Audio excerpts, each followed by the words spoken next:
Cary, North Carolina, a gracious host again in 2025 for the Division II National Championship Tournament. And wouldn't you know it, we've got the two giants in Division II baseball still alive. The Tampa Spartans, on the heels of an inexplicable walk-off earlier this afternoon to punch their ticket to this championship series. They'll play the Mules from Central Missouri in a national top 5 matchup. It's the top 2 seeds in the tournament that have survived, both coming through the losers bracket at some point along the way. And we'll see which of the two can win one of these next couple of games. Best of 3 series for the first time ever at Division II. We'll have one game this evening. We'll play game 2 tomorrow afternoon, and if it's necessary, tomorrow night, a third and final game this week. Hi, everybody, and welcome to the USA Baseball National Training Complex. Brendan Gulick along with Joe Castellano. Boy, this is going to be fun. The number 1 team in the country, the Tampa Spartans, were down 5-1 going into the bottom of the 9th inning of this afternoon's contest against Northwest Nazarene. A game-tying 3-run home run from Kevin Karstetter, and then a couple of errors, including a walk-off error on a bad pickoff throw to first base, stunned the Nighthawks. NNU goes home. Tampa finds themselves from being on the brink of elimination to now on the brink, Joe, of maybe repeating as national champions. Yeah, I mean, that was only a couple of hours ago, and Tampa will turn around and try to win its 4th consecutive game against a team in Central Missouri that won last night, and they have won 3 in a row. And you look at the history of these two teams. Tampa, they're trying to win back-to-back titles, trying to get their 10th title, which would give them a new record for Division II. Nobody's ever won 10 titles. Meanwhile, Central Missouri, they've won a couple, but they haven't won since 2003. And we have 2 very experienced coaches. They know what they're doing to get their teams here. Kyle Crooks for Central Missouri, Joe Urso for Tampa. He's won 6 titles on his own. So they've had to really battle to get here. And now we get to see a best of 3. It should be a dandy. It's going to be so much fun. Central Missouri, a team that has just been through so much this season. They lost their top couple pitching options and have still figured out a way to just go out and win games. Play hard, give yourself a chance, and see what happens. On the flip side, Tampa, when they won the national title last year, their roster was essentially gutted. They had so many players that either graduated or were out of eligibility or moved on. And so with 19 new faces this year, it took this team a little while to get its foot underneath themselves. One guy they brought back, Skylar Gonzalez, last year's National Pitcher of the Year, who was also maybe a little less dominant early in the season than he traditionally had been. But Skylar's been excellent in the last couple months, and he'll start game 1 in this best of 3. I mean, it's great to start a guy who has a career record of 30-2, right? But one of those losses came on Monday as against Northwest Nazarene. He actually didn't pitch all that bad, 6 2/3 innings, 4 hits. But he did allow 5 runs, none of them earned because of 4 errors. And you could say behind him, but actually he made 2 of the 4 errors. So he was kind of saying to himself, man, I wish I hadn't done that, because it was a tough loss. And then they had to battle through the losers bracket after that. But here they are after the drama from earlier today. And, you know, they basically got their second best pitcher of the season in Skylar Gonzalez after C.J. Williams pitched well in the first game today. Tampa ranked number 1 in the country coming in. They won their 21st South Regional Championship. Sunshine State Conference representatives, and of course they've had a great year at 53-9, more wins than anybody else in NCAA baseball this year, as you get a look at the lineup that Skylar Gonzalez is going to face. Central Missouri comes in 47-12, also their 21st regional title. Of course, they play in the Central region, not terribly far from Kansas City. They're in the MIAA, and it's been a great year for the Mules. They were the national runner-up in 2021 to Wingate, but otherwise have not been in a national championship setting since their last title in 2003, while Tampa has won 6 championships since that 2003 title for Central Missouri. We're ready to go. The wind and the first pitch of the National Championship Series is a breaking ball too low, and we are underway at 6:34. It is a very warm and humid night here in North Carolina. Feels like 92 in this late in the day. Sunny skies overhead with some shadows casting across left field in particular. Gonzalez falls behind to Jacob Steele. Lots has been made of the schedule, of the bracket. I think everybody kind of feels like, hey, listen, you got what you got. You just got to go out and play. It's a doubleheader today for Tampa, only game of the day for Central Missouri. After yesterday, we had so much rain that only one of the two scheduled games was able to be played. Jacob Steele tries to get on base here early against Gonzalez. He takes a called strike. That was a fastball. The previous pitch, the changeup, he'll throw that any time in the count. We'll see if he has any fatigue. He threw 99 pitches on Monday, 3 days rest into this one. Swing and a miss, strike three. Jacob Steele down on strikes to open up the game tonight. I want to see if there's any fatigue all the way around for Tampa because it just played earlier today. But yeah, you could see how he changes speeds, works the inside with that single right there. Both teams probably feel like they've had to throw a lot of different pitchers, especially with having lost a game in this tournament already. As David Johnson climbs in and takes a called strike. Austin Adam has the balls and strikes today. John Bennett at first base. Frank Endel umpiring at second. Conan Strobel is down at third. And for this championship series, we have two additional umpires down the lines. Mike Payton is our right field foul line umpire. Looks like Courtney Lawrence is down left field line. There's Mike. 0-2 to Johnson.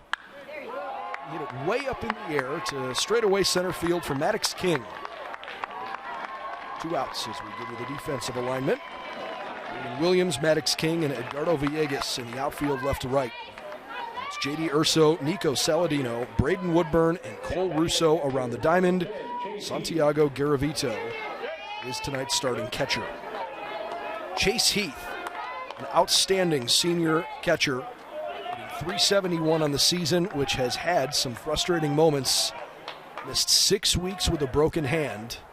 I wonder if you told him at the beginning of that freak accident play there at the dish when he had a foul ball hit off of his hand. I wonder if you told him then that he would get healthy and his team would be playing in the national championship games.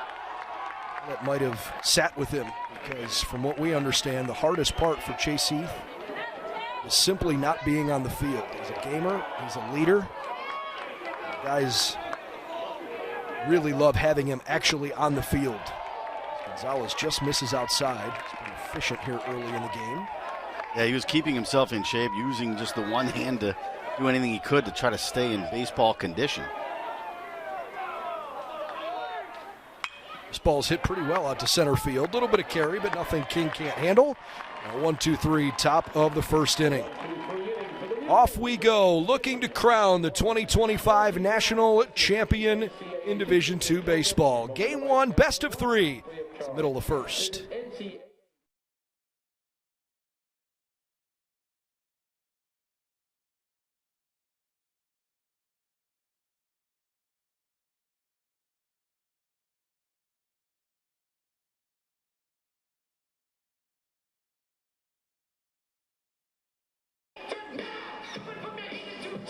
Bottom of the first inning, and Central Missouri takes the field defensively in Game 1 of the national championship with a guy who has pitched only 9 2/3 innings this season.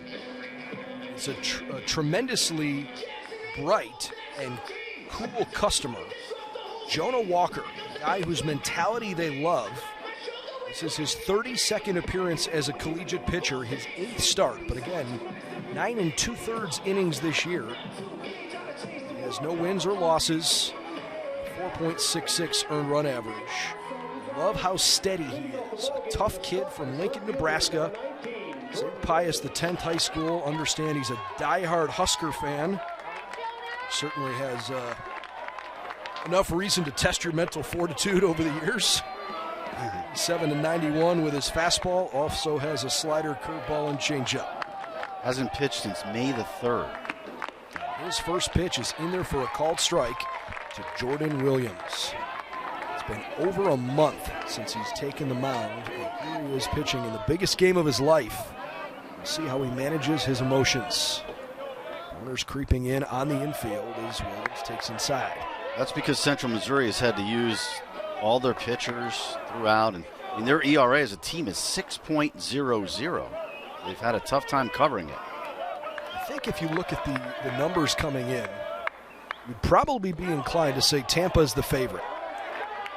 They've got a deeper pitching staff right now. They've got an offense that has delivered in the clutch. They've had huge offensive innings, a little more regularly than UCM. This ball is hit very well out to straightaway center. Kriskowski is ranging back, still going, and finally pulls it in on the warning track. Williams a long fly out here. I think the main reason why Walker gets the call here is that he's left-handed, and I think that Coach Crooks took a look at what Ernesto Lugo Canchola did against this lineup. He said, I'd like to have a left-hander. Now, he's not Lugo Canchola. He's one of the best pitchers in the country, but maybe you go left-hander here, try to see if you can find something with that. Definitely something to it. It's going to be a full staff effort for UCM if they're going to win the national championship and beat Tampa twice. The only pitcher to beat Tampa is a first-team All-American from Northwest Nazarene, and they almost got beat by Cole Kalnin until they knocked him out after 118 pitches in the ninth inning. And then when Cole got knocked out of the game, they scored 5 runs on the bullpen in that comeback win earlier this afternoon. Nico Saladino here. Saladino earlier today certainly played a big role. He was at the plate in that game-ending play as he hits a little tough spinner off the handle of the bat. He's put out at first base. Nice defense there. Chase Wilcox flipping to Walker for the out. Allister at second, Kreisel at short, Steele at third. Left to right in the outfield, Tobel, Kriskowski, and Keller. Chase Heath catching. Always a dangerous play, and I thought Walker did a nice job getting over there in a hurry. I don't think Saladino was truly hustling out of the box, but not sure it would have mattered either way. Meanwhile, J.D. Urso stands in. JD's had a good offensive tournament. He's got 8 base hits here this week. Only one player for any of the 8 teams has more hits. That's Mackenzie Wainwright from the Norrhine, who was sent home yesterday by UCM. Deep breath, the 0-1 pitch. This is a little high. JD started that 5-run rally earlier today in the 9th inning with a single. Good at bat, he dumped one out into left field. That opened up the floodgates. An inning that Tampa baseball fans will never forget, and frankly, probably still riding a high from. Because for a long time there, it looked like it was going to be the last inning of the season. Tournament baseball is chaotic, and it's unpredictable. You just never know, and that's why you go out and play hard. From the very start to the very end. 2-2 the count. Jonah Walker trying to just go out and do his job. He doesn't need to go throw 100 pitches tonight. Just try to go get outs as efficiently as possible and then pass it to the next guy. This ball is hit toward the middle, and that's through the middle, base hit. Urso has a 1-out single. If you're UCM, it's going to be difficult to keep this Tampa offense from making good contact because they've done it to everybody all season. As a team, they're hitting .322, but if you can manage to live with singles and not kick the ball around defensively, you give yourself a pretty good chance. These two teams this week have been okay defensively. Central Missouri's committed 4 errors in 5 games.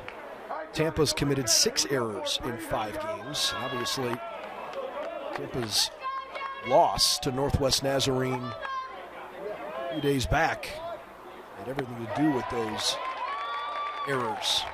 I missed it earlier, Joe mentioned it, 4 errors, 5 unearned runs in a game that lost 5-3.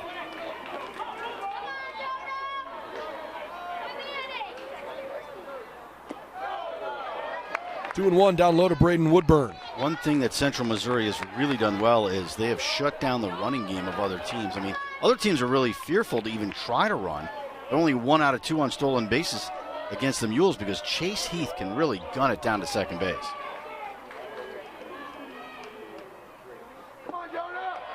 3-1. He's got a great arm. Garavito's a good catcher. See how those guys handle the series. Woodburn has swung it pretty well this week, grand scheme of things. 5 of 14, double, a triple, a homer, and 3 runs driven in. So walked 5 times. Make it 6. Woodburn aboard, first and second, 2 outs for Edgardo Villegas.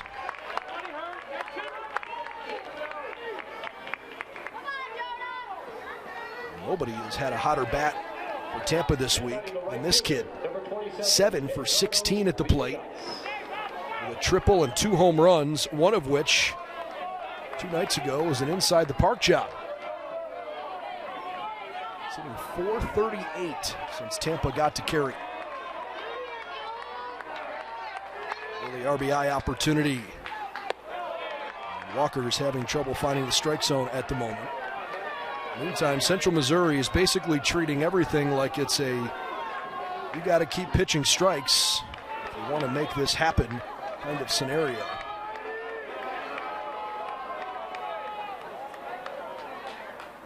That one finds the zone. I say that because Chase Taylor is standing in the bullpen with his glove on. He's not throwing, but he's down there ready to get hot quickly if needed. Walker pounds the outer half of the zone. Nice pitch, 1-2.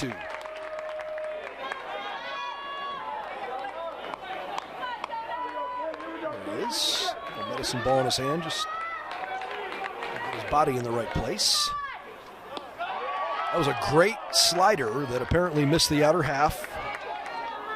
Deuce is wild. 2 on, 2 outs. 2 balls, 2 strikes.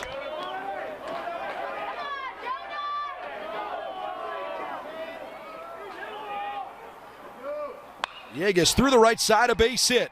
Urso flying around third. Keller missed the ball. He didn't play it well. They're going to add some pressure. Woodburn on the way home. Throw is cut off, and the relay is dropped. Villegas on his way to third. The ball in front of the first base dugout. A bad defensive play on both ends in the outfield and at the plate. 2-0 Tampa. Well, solid hit, but then all heck breaks loose as Keller misplays that ball out there. And then when he throws in and they think maybe they could get the runner at the plate, Woodburn, Heath tried to make a sweeping tag and the ball went right out of his mitt all the way towards the dugout, and that enabled Villegas to go all the way to third on that. 2 errors on the play, one by Keller, and one I assume by Heath. We're waiting for the official scoring, but Heath should have caught that ball. Yeah, I mean, he just tried to do the sweep tag, and he's got to get an error for that. Meanwhile, here's Kevin Karstetter, whose 3-run home run in the bottom of the 9th inning sent Tampa to new life. It was not a walk-off. They were down 5-2. They hit a game-tying 3-run shot to left center. They walked it off just a few minutes later. So that's 4 errors in the field for teams against Tampa in the last 2 innings they've been up there. Teams are handing them runs.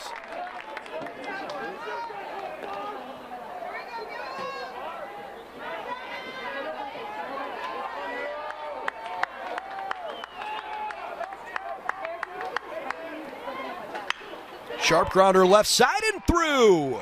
Karstetter delivers again. 3 runs in the first inning for the Tampa Spartan offense. Wow, the man who was so clutch with his game-tying 3-run homer earlier today comes through in his next at-bat in the first inning in the championship series. Just hitting it hard. He's had a lot to celebrate lately.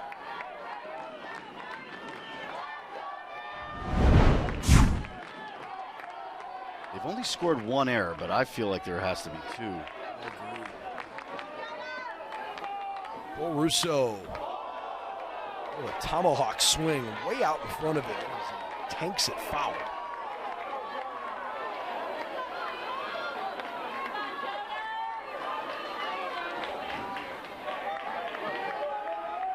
See the bandage above his eyebrow. He got hit in the forehead with a foul ball that went right from his bat to his forehead. Runner breaks and then stops and then through on the base hit. Karstetter zooming around second base. And in case you wondered if the Spartans were going to have a little bit of semifinal hangover, they have quickly shown here in the bottom of the first inning that maybe it's more rhythm than rest. Well, that's 3 straight hits, 4 hits in the inning. I mean, this team, once it gets going, they are just like a machine. That hard hit ball there. They've had 6 times in this tournament where they've scored 4+ runs in an inning, and they're trying to do that again. That includes the 5-run bottom of the 9th inning in the semifinal clincher. And here comes Eli McFadden out to talk to Jonah Walker. He has made a lot of trips out to the mound in this tournament. This is not the first inning that Central Missouri had in mind. Walker's already thrown 27 pitches. The first 7 guys in the order. Got the first 2 out quickly. Right-hander Chase Taylor throwing in the bullpen. Redshirt junior.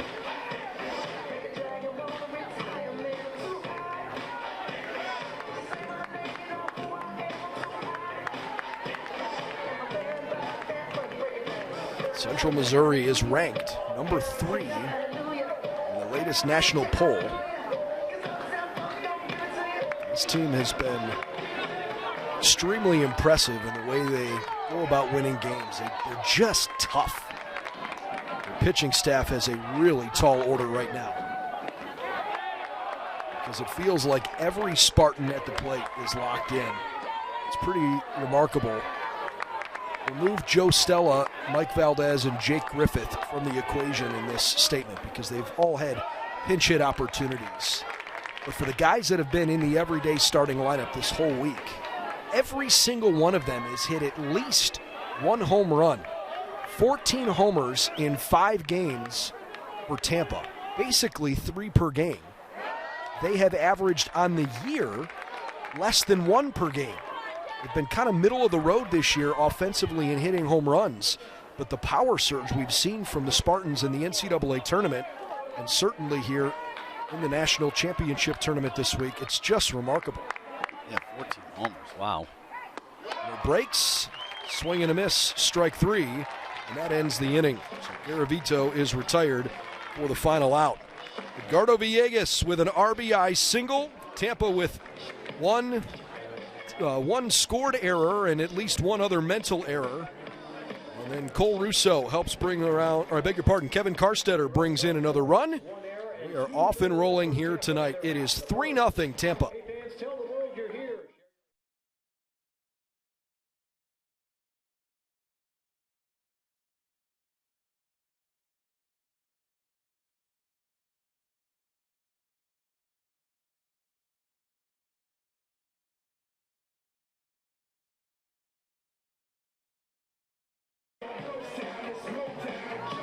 Skylar Gonzalez is a tough customer, and when you give him a 3-0 lead early in the game, he is that much more difficult.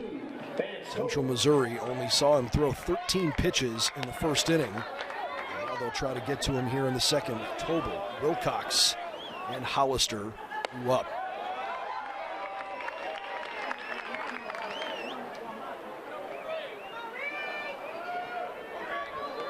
This offense is more than capable of coming back.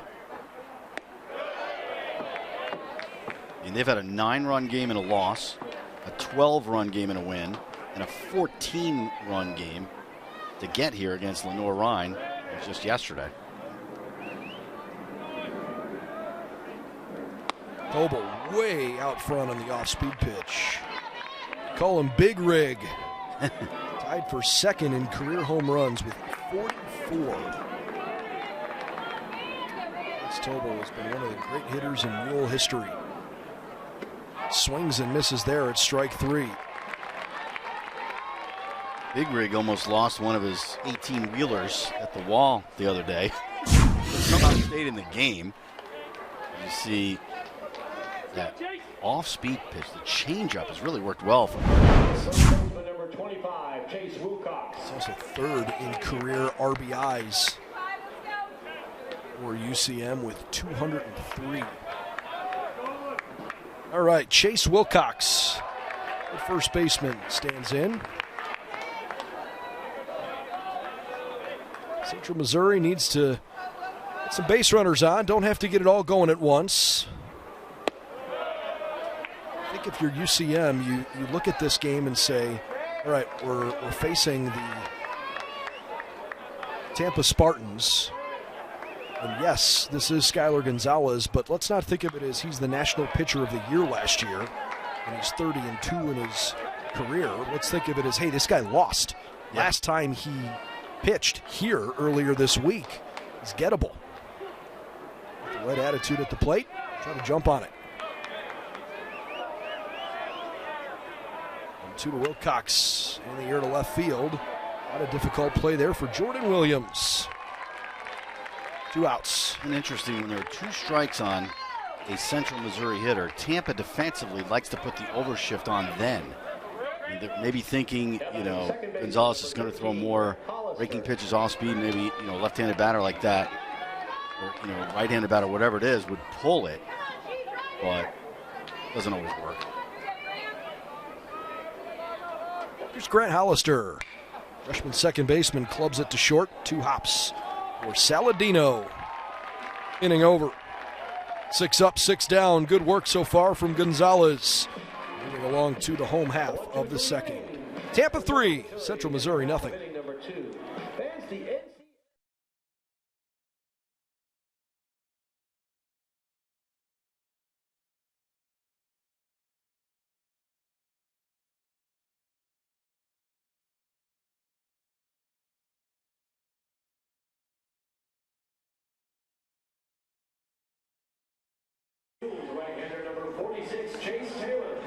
Okay, pitching change after just 1 inning for Central Missouri as they summon Chase Taylor. 9-1-2 in the order. Jonah Walker goes 1 inning, gives up 3 runs on 4 base hits. Walked 1, struck out 1, 31 pitches, 18 strikes. Went from one pitcher who hasn't pitched all that much to somebody who hasn't pitched much as well. In fact, even fewer games. Chase Taylor, he's from Greater Kansas City, Lee Summit, Missouri. Pitched at Lee Summit West High School. His first pitch is on the outside corner for a called strike to Maddox King. He appeared in 6 games and gave up 9 runs, 9 hits, and 3 1/3 innings. Fastball slider changeup for Taylor in his arsenal. Big kid, 6'3", 195. Also hasn't pitched in a month. He's a perfect game Central Region honorable mention All-American in high school. Ranked as one of the top 60 incoming Division II prospects at the time by Perfect Game.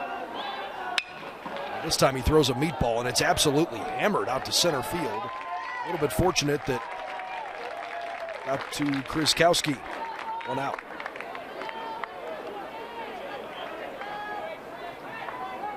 In his career,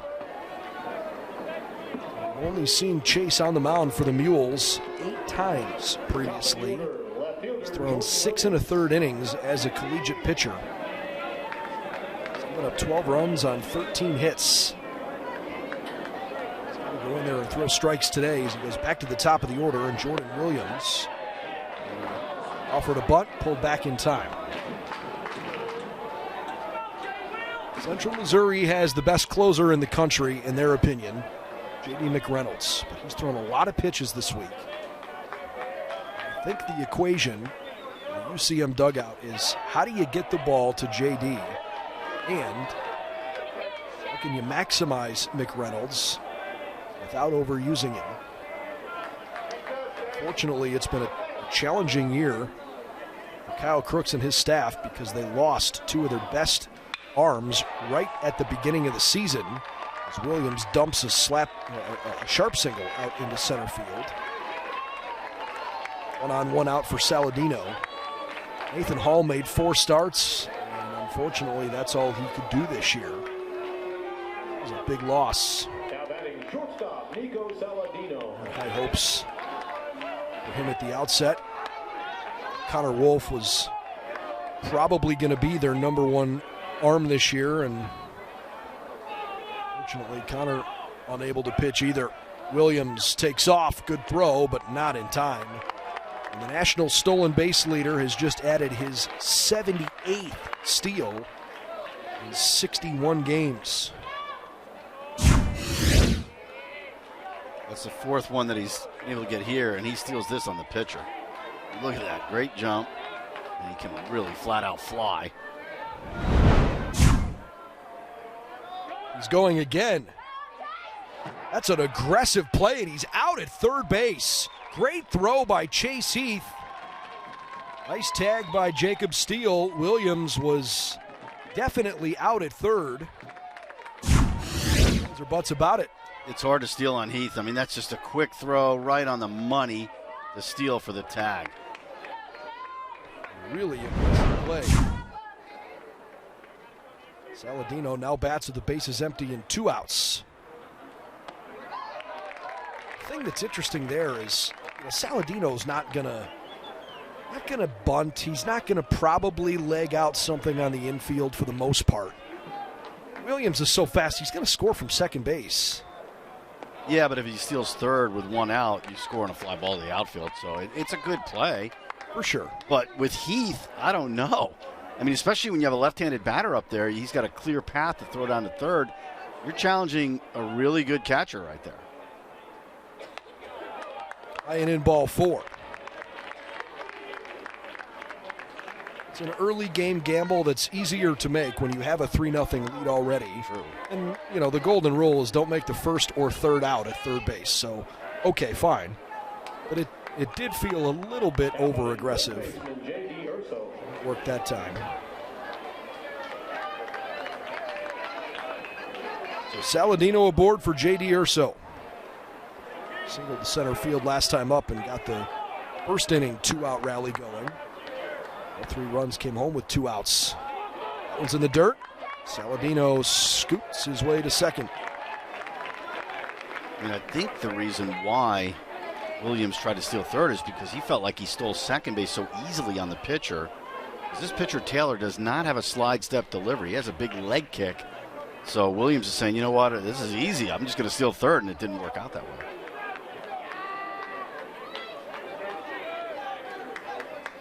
Chase Taylor.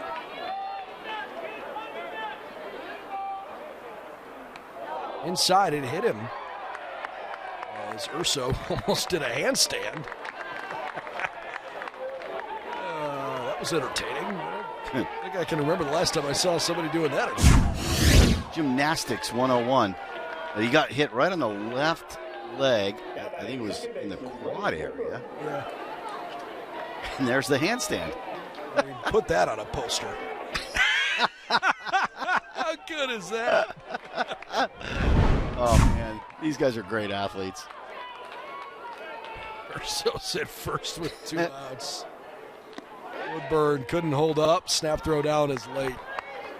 I mean, if I'm the creative media director or the SID, Tom Colby or whomever at Tampa, I mean, I'm absolutely grabbing a freeze frame of that and hanging it on JD's locker. That is beautiful. Inside almost hit him. You could say that 9th inning against Northwest Nazarene was upside down. Now JD upside down. Oh, man. 1 ball, 1 strike. Bryce Taylor loosening up in the bullpen. Central Missouri. And misses the bottom of the zone. 2-1. I think the Central Missouri bullpen is going to be in constant motion. A lot of baseball this week. Has the feeling of a Johnny Holstaff kind of day. This is rolled on the ground, backhanded by the third baseman Steele. Long throw over is accurate and in time. Inning over. So Tampa with a couple runners left on base. They're unable to stretch the lead.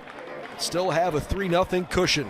Headed to the third and carry game one in the best-of-3 championship series.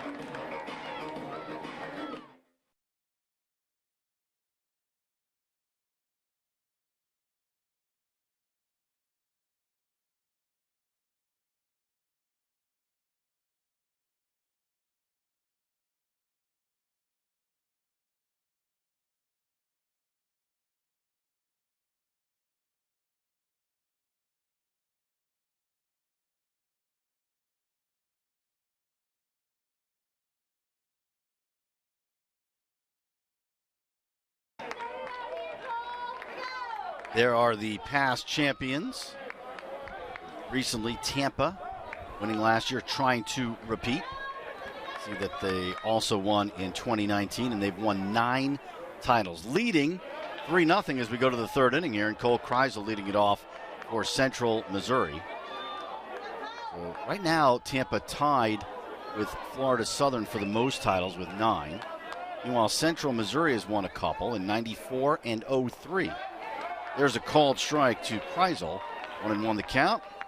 The freshman shortstop hitting .335, 3 homers, 26 RBIs. Part of the outstanding freshman middle infield for the Mules. With Hollister. Liner to short, caught by Saladino. Hit on the nose, but Saladino was there, 1 away. Gonzalez has retired each of the first 7 batters.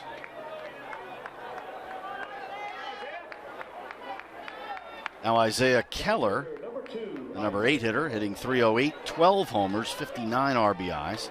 He's driven in 6 in this tournament from the 8-hole, the senior. It's it high in the air to center field and deep. King going back, under control at the warning track, and he's got it for out number 2. Well, that's as good as Isaiah Keller can hit it. I mean, that ball was really well hit and just barely ran out of juice. The deepest part of the ballpark. He pulls that a little, or he sends it maybe a little bit further toward left center. Might be out of here. You've seen a more comfortable center fielder than Maddox King. He just knows where the ball's going to be. I don't think so. He is special. Here's Will Kriskowski, the sophomore, hitting .330 with a home run and 18 RBIs, and he takes inside 1-0. He's 6 for 15 in the tournament. Home run and 5 ribbies from the number 9 spot. Well, Central Missouri, they're not a team that's been hitting home runs here in Cary. They only have 3 of them. But they are a team that's been hitting doubles. They have 10 of them, more than any team in this tournament. And when they get on base, they've been stealing a lot. They have 17 stolen bases, more than anybody. 2-0 to Kriskowski. That's in there for a strike, 2-1. Right now down 3-0, giving up 3 runs in the first inning. Starting pitcher Jonah Walker done after 1 inning. Pitch to Kriskowski, bluffs a bunt and takes a ball, 3-1. On deck is Steele. And maybe, look, we make a lot of Jonah Walker being the starter because he was out there at the beginning of the game. But given the way their bullpen looks like they're working here early, it might be more opener than starter with the expectation that a lot of guys are going to throw. Oh, definitely. There's ball 4, so the first base runner against Gonzalez tonight. Kriskowski on at first base with 2 down, and Jacob Steele, who struck out in the first inning, comes up. Steele has 3 of those 10 doubles that the Mules have put on the board. Beautiful evening. The sun still peeking through the clouds. Lights are on. Kriskowski leads at first, being held by Russo. First pitch to Steele. Outside, 1-0. Sam Militello, the pitching coach from Tampa the other day, said, hey, when Skylar Gonzalez is at his best, what do you see? He kind of smiled. He goes, it's like watching a video game. His ball moves all over the place. He's got unbelievable command of his pitches.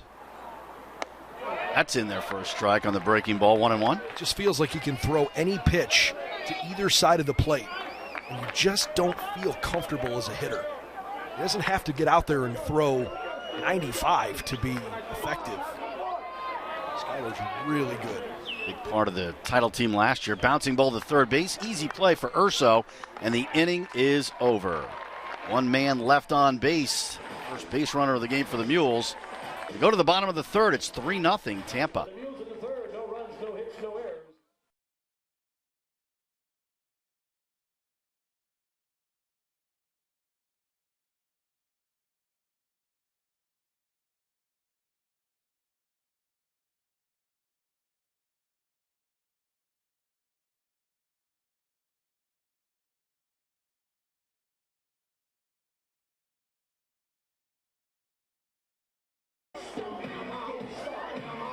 It looks like we're going to have a parade of pitchers today for Central Missouri, kind of like the opener game, like you were saying, as Bryce Taylor comes out of the bullpen, making his 12th appearance. He's made 3 starts, and now this will be his 9th relief appearance, 2-2, with a 10.12 ERA, working 10 2/3 innings, 12 earned runs allowed, 12 hits, 9 walks, 3 strikeouts. For the senior, 6'5", 230 out there, Bryce Taylor. We're seeing pitchers that we have not seen, and pitchers who haven't been on the mound in a long time. He hasn't pitched since April the 27th. Facing Edgardo Villegas leading off for Tampa, leading 3-0. Pitch low, 1-0. Game 1 of the best of 3 championship series. Game 2 will be tomorrow at 3 o'clock. If necessary, decisive Game 3 would be at 6 p.m. scheduled. Breaking ball in there for a called strike, and it's 1-1 to Villegas. He singled in a run in the first inning. He is now 8 for 17 in this tournament. 1-1 pitch, breaking ball in there for a strike at the letters, 1-2. So Chase Taylor went 1 inning scoreless, and now Bryce Taylor. Swing and a miss, strike 3. So there is the first strikeout for Bryce Taylor, getting his first guy. Now Karstetter will come up. Designated hitter Kevin Karstetter. Karstetter, 1-for-1 RBI single, following up his 3-run homer that tied the game in the bottom of the 9th inning in the semifinal game earlier today. And now we've got an issue with the pitcher's jersey, or maybe a necklace or something. I don't know. He's okay now. Karstetter's 3-run homer tied the game. As Tampa, they were down 5-0 late in the game, and then 5-1 going to the bottom of the 9th. Tied it and then won it on a throwing error by the pitcher trying to pick off a runner at first, and there were runners at first and second. Northwest Nazarene was eliminated. It was a tough way to go out. Karstetter has a couple of home runs here and 8 RBIs in this tournament. Everybody in the lineup has homered at least once, which I find to be pretty fascinating. We've talked about the 14 homers. They've scored 53 runs. This is their 6th game here. 2-1 the count. They started this tournament on Saturday, beating Felician 20-3. They had 5 homers in that game. They had 11 walks. They had a 9-run inning. And they lost to Northwest Nazarene in the well-documented game where they made 4 errors. It was 5-3. But now they've responded with 3 straight wins. Karstetter takes, it's high for a ball. They beat UT Tyler, facing elimination, 8-1. They had a 7-run 7th in that game. They beat Northwest Nazarene 13-5 and hit 4 homers in that game. And then the comeback earlier today to win 6-5. 5 in the bottom of the 9th. 3-1 to Karstetter, checks his swing. Did he go? No, he didn't, says the first base umpire, John Bennett, on the appeal. And that's ball 4. So Karstetter goes to first base with 1 out. A little bit more on Bryce Taylor, the new pitcher. Fastball, slider, cutter, or a pretty big kid, 6'5", 230. Cairo, Missouri. He pitched at Cairo High School, and he is a second-year transfer after he pitched a lot of innings. Was the #1 guy at Columbia College when he pitched NAIA ball a couple of years ago. Really wanted to have some championship opportunities, and so on his way to UCM, and he's had a good role in the bullpen for them. Russo 1 for 1, a single in the first inning. That pitch misses inside, and Russo gets ahead 2-0. Russo's got a lot of necklaces on there. It's flashy. Got that big bandage. It was odd that he swung at a pitch that fouled off his bat the other day, and it went right into his forehead. Even with the batting helmet on, it seems hard that could happen, but it did clip him there. Ground ball, fielded in fair territory by Wilcox. Tags the bag, throws to second, needs a tag, gets it. Double play to retire the side. 3-6 double play started by Wilcox at first base, and the inning is over. We have played 3 in Game 1 of the Division II Baseball Championship Series. 3-0 Tampa.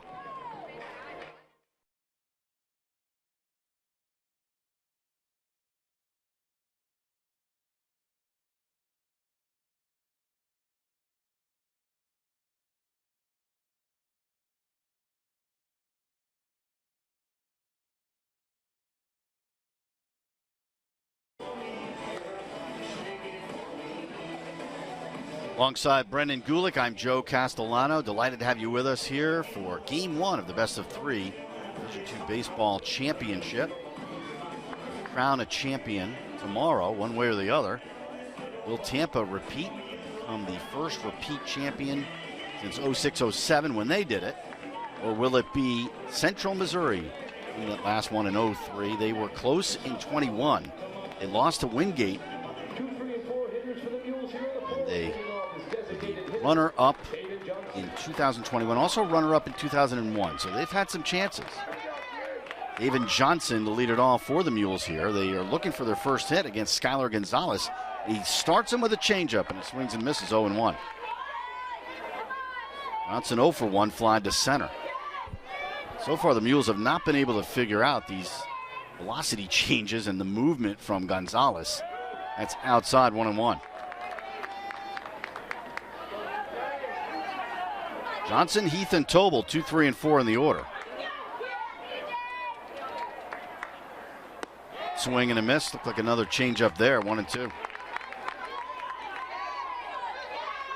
Trying to hold up the weight on his swing before he swings it. The 3 infielders to the right of second now. The 1-2. Hit off the end of the bat towards shortstop. Tough play for Saladino. Actually, third baseman Urso. And he is safe at first base. So that's a tough play. You're ranged all the way over there. That was Urso, wasn't it? It was. Actually, yeah. I think it made it a little easier that he caught the ball off of the kind of the back of the mound. It redirected a little bit more toward where he was positioned, but then it got stuck in his glove. He just couldn't get a good throw on it. It was going to be close. Had he gotten it out of his glove cleanly, he may have been. It is an infield hit, a first base hit for the Mules. Here is Chase Heath. So Johnson, he's got really good speed. Hard to throw him out on a play like that. He's got 19 steals in 19 attempts this year, and he's 4 for 4 here in Cary. Heath flying to center his first trip. See if they can make something out of that leadoff infield single. Called strike, 1-1. Finally get to Gonzalez for something. He did walk a batter in the third, but that's been it.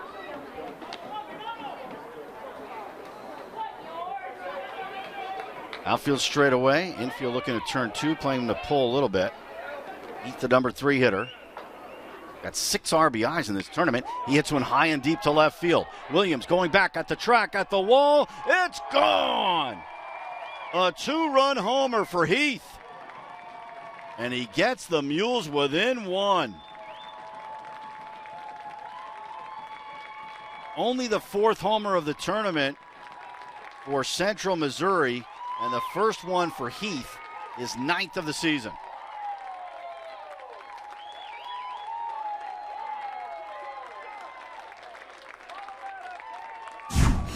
Big swing by Chase Heath, and for the first time in the game, some real life in that first base dugout.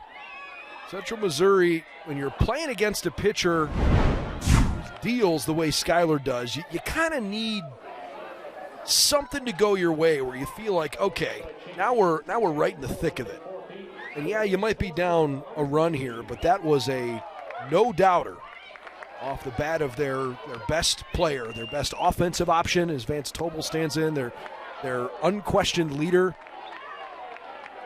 And now Central Missouri, even though it feels like a game where they're basically throwing their whole bullpen right in the thick of it. 10th home run allowed this season by Gonzalez. Tobel 0 for 1, struck out, grounds it foul on the third base side. 404 feet over the left field wall from Heath. So they get the infield single, and then they hit a blast. Here's the pitch to Tobel on the way. Swing and a miss as he falls behind. Actually, strikes out there. With the wrong count. Strikeout number 3 for Gonzalez. Now batting first baseman. Nasty pitch. Not to mention Tobel pulled his head. Still a good pitch. Second time that Tobel goes down on strikes. Here comes Wilcox. 0 for 1 fly to left. First pitch to him. That misses a little bit low, 1-0. Single homer to start out and then a strikeout in this inning. Wilcox, the number 5 hitter. He has a home run in the tournament. He lifts one off the end of the bat over the shortstop, Saladino, and it drops into center field for a base hit. So that's the second base hit on a ball that was not hit hard. Wilcox will take it. He's on at first with 1 out. Now Grant Hollister, who was hit very well here, will stand in. 0 for 1, grounded to short. Now batting second baseman Grant Hollister.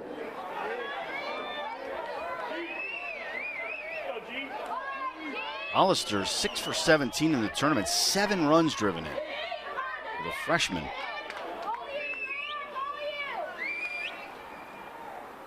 Takes down and away 1-0. Had an opportunity to go to the University of Indiana, or Indiana University, I should say, but decided to stay closer to home. It was thinking it would be better to be at home in Central Missouri. And he takes a ball, he gets ahead 2-0.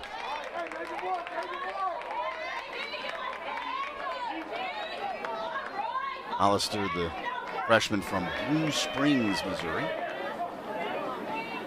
Wilcox is 16 out of 17 on stolen bases this year, but a very short lead at first. 2-0 pitch on the outside part of the plate for a strike. 2-1. Kreisel on deck. Part of that freshman double play combination that the Mules have.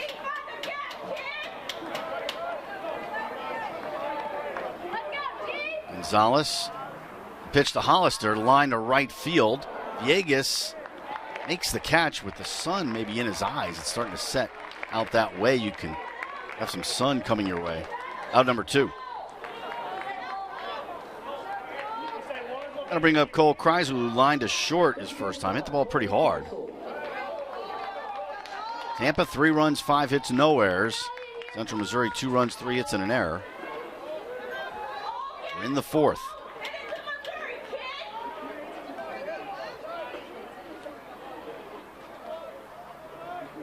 Kreisel swings and grounds it foul past the first base coaching box, 0-1. Central Missouri, they started this tournament with a win against Northwood, 5-3. They scored 2 runs in the bottom of the 8th to win that one. Then they lost to Lenore-Rhine, 12-9. Their starter, Jack Kreisman, gave up 6 runs in the first inning. That was tough. They have rebounded with 3 straight wins. Stroudsburg, and then able to win their games, beat Lenore-Rhine. On attempt, foul back, 0-2. Beat Lenore-Rhine in their elimination game, which the other day, that occurred on Thursday. They won it 14-10. Get here to the championship series. 0-2 to Kreisel, the pitch. Swinging a foul on the first base side, it remains 0-2.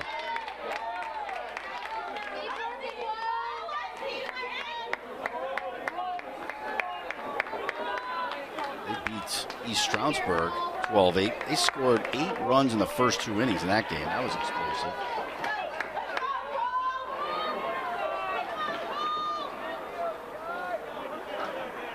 No balls, 2 strikes to Kreisel. Here's the pitch with the runner going. It's high. Throw to second by Garavito. The slide. He is out. Great tag right there coming across Saladino. And an excellent throw as well by Garavito to nail Wilcox. The inning is over. But the 2-run homer by Heath getting the Mules close. They trail by 1 as we go to the bottom of the 4th.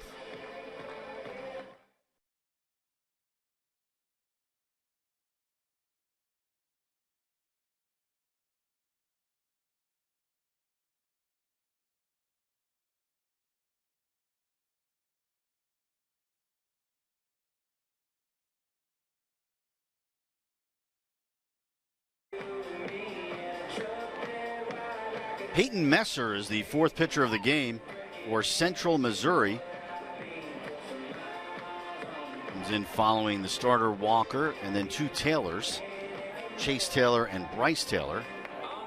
Bryce just finished up a scoreless inning. Same thing for Chase, so the Taylors did a good job. So Messer facing Santiago Garavito, who ended the last inning throwing out a would-be base stealer in Wilcox. Garavito 0 for 1, he has struck out. Facing Messer, the left-hander deals, and there's a called strike 0-1.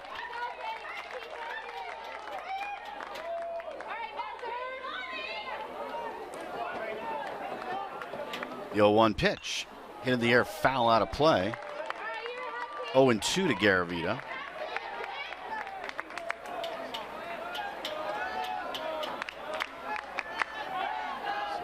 Central Missouri, they are going to use quite a few pitchers in this game to try to cover it. Now down by just a run. 0-2 to Garavito in the dirt inside. And did that hit him? He thought it hit him. And yes, it is being called a hit by pitch. So Garavito will go to first base. Lead off man board. A little controversy here. Garavito thought it hit him. The umpire eventually signaled that it hit him. He's kind of looking back over at the dugout, looking at Coach Crooks saying, I don't really know. And choose not to challenge him. Here's King, the number 9 hitter, who flied to center. He bounces one with a bunt to third base side. The pitcher throws it away. Messer trying to get him, and it's off to the races. Garavito gets to third. Ball picked up by Keller. He throws it in, and the runners are at second and third. So a little sacrifice bunt turns into a mess, and the bad throw by Messer, and runners at second and third here, nobody out. These are the kinds of things that just absolutely drive you bonkers as a coaching staff. I mean, how often you spend working on PFPs? It's one of the very first things you do in the very first practice of the year. Come off the mound, you grab the ball, and you got to make a good throw. Here is Williams at the top of the order. 3-2 Tampa, trying to add to it here in the bottom of the 4th. Well, Messer hasn't pitched that much. This year, only 4 2/3 innings. Only made 6 appearances, and his ERA is 9.64. Pop-up.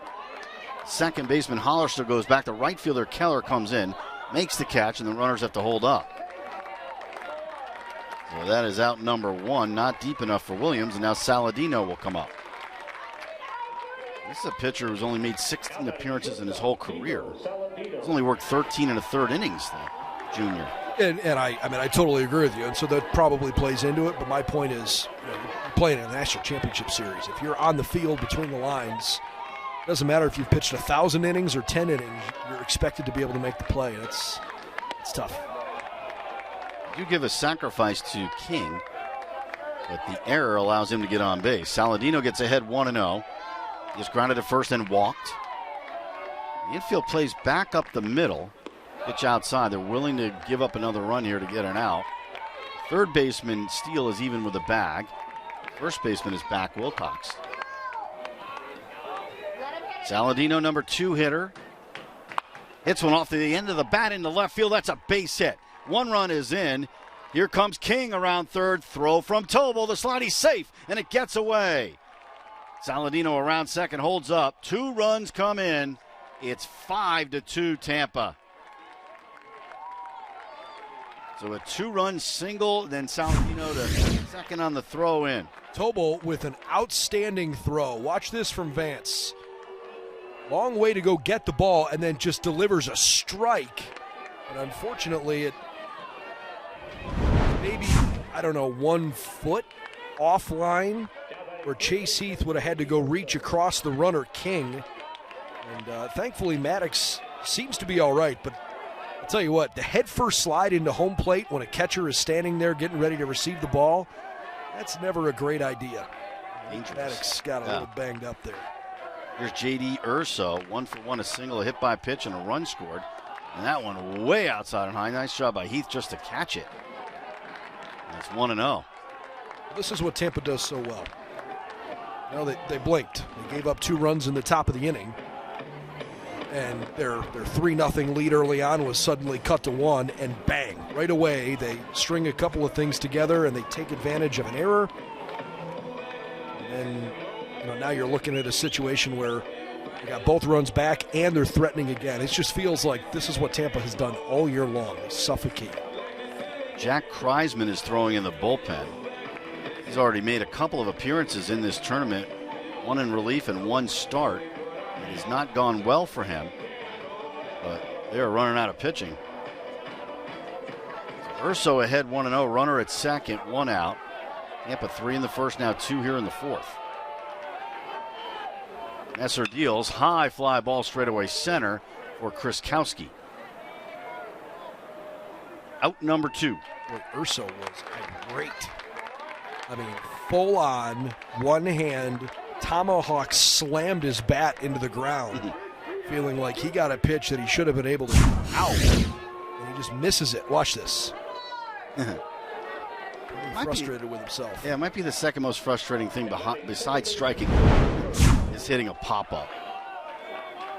So here's Braden Woodburn, who walked and scored in the first inning. He's also grounded to third. Facing Messer, the first pitch. Ground ball, third base. Stabbed by Steele, throws to first, close play, got him. And the inning is over. But Tampa scoring 2 more runs. Big 2-run single by Saladino. At the end of 4, Tampa 5, Central Missouri 2.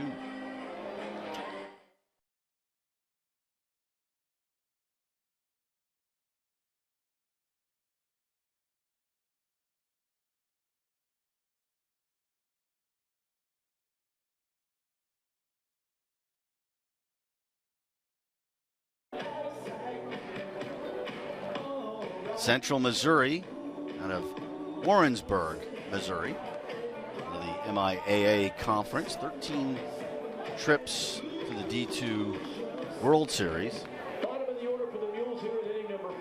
And as I mentioned earlier, they won in 94 and 03. The runners up in 01 and 21. Quite a program. Here is Cole Kreisel. Line to short his first trip, 0-for-1. Hit the ball hard. He takes a strike, 0-1. He was left standing at the plate in the last inning. And Wilcox tried to steal second and was gunned out by Garavito. Bottom 3 in the order here against Gonzalez. Giving up 2 runs, 3 hits. He's allowed a homer. Breaking ball in the inside corner, 0-2. He's hitting a 2-run shot against him. We're in that twilight time right now where it might be a little tough to see it out in the outfield. Kreisel has struggled in the tournament, 2 for 16. He takes low for a ball, 1-2, but on the year hitting .335.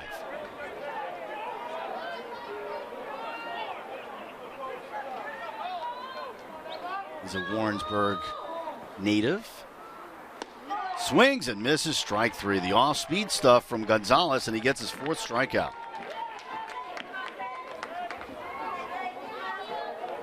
That'll bring up Keller. Man, that changeup is tough, especially in left-handed batters. Here's another one in Keller, who flied to center his first trip. Mule's right fielder taps one towards second base for Woodburn. Bobbles, and it's too late, and he throws it away. Keller on his way to second. The throw to second. Not in time from Russo. So a disaster right there, an error on the bobble and then a throwing error. I think they're going to give him 2 errors there. I really don't know what. I mean, obviously, he didn't handle it right. But once you bobble that ball, there's no chance of throwing a guy out. Just put it in your pocket and call it a day. Yeah. But you could give him 2. They're going to give him 1. You could give him 2 because he bobbled it, and by the time he threw it to first, it was way late anyway. But just straight error, E4. Here's Kriskowski. Walked in the third. Facing Gonzalez. Pitch. Inside corner, called strike, 0-1. That is what hurt Tampa in the previous Gonzalez start when they made the 4 errors, and he made 2 of them. You don't want to open the door for this Mules team. They've shown that they can score runs. Kriskowski takes a called strike, 0-2. Yeah, and maybe better than anybody else, they have made teams pay for their mistakes this week. Yeah. Lenoir Ryan and Tampa have been pretty good at that too, but Central Missouri basically, I don't want to call them poachers, but they have definitely capitalized when teams have given them second chances. 0-2, swing and a miss, strike 3. Kriskowski goes down on strikes, 5th K for Gonzalez. Yeah, I hear you, because, I mean, you think about it. Central Missouri lost or Rhine.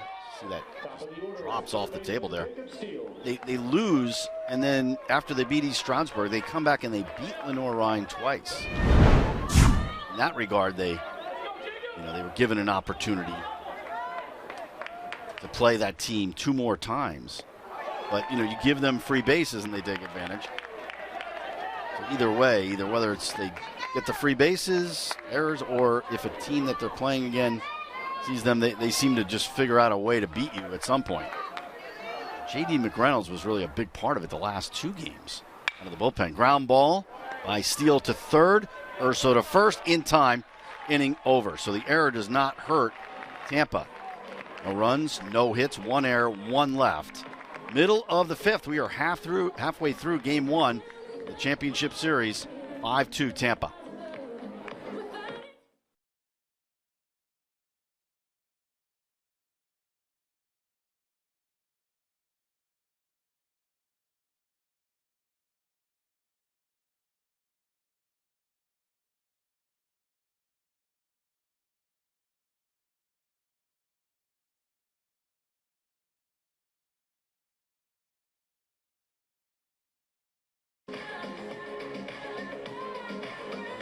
Well, there's one of the 9 championship rings for Tampa. See the enrollment there, the Sunshine State Conference. I don't think that's intentional, but it was almost as if they were showing that off. Going to win back-to-back.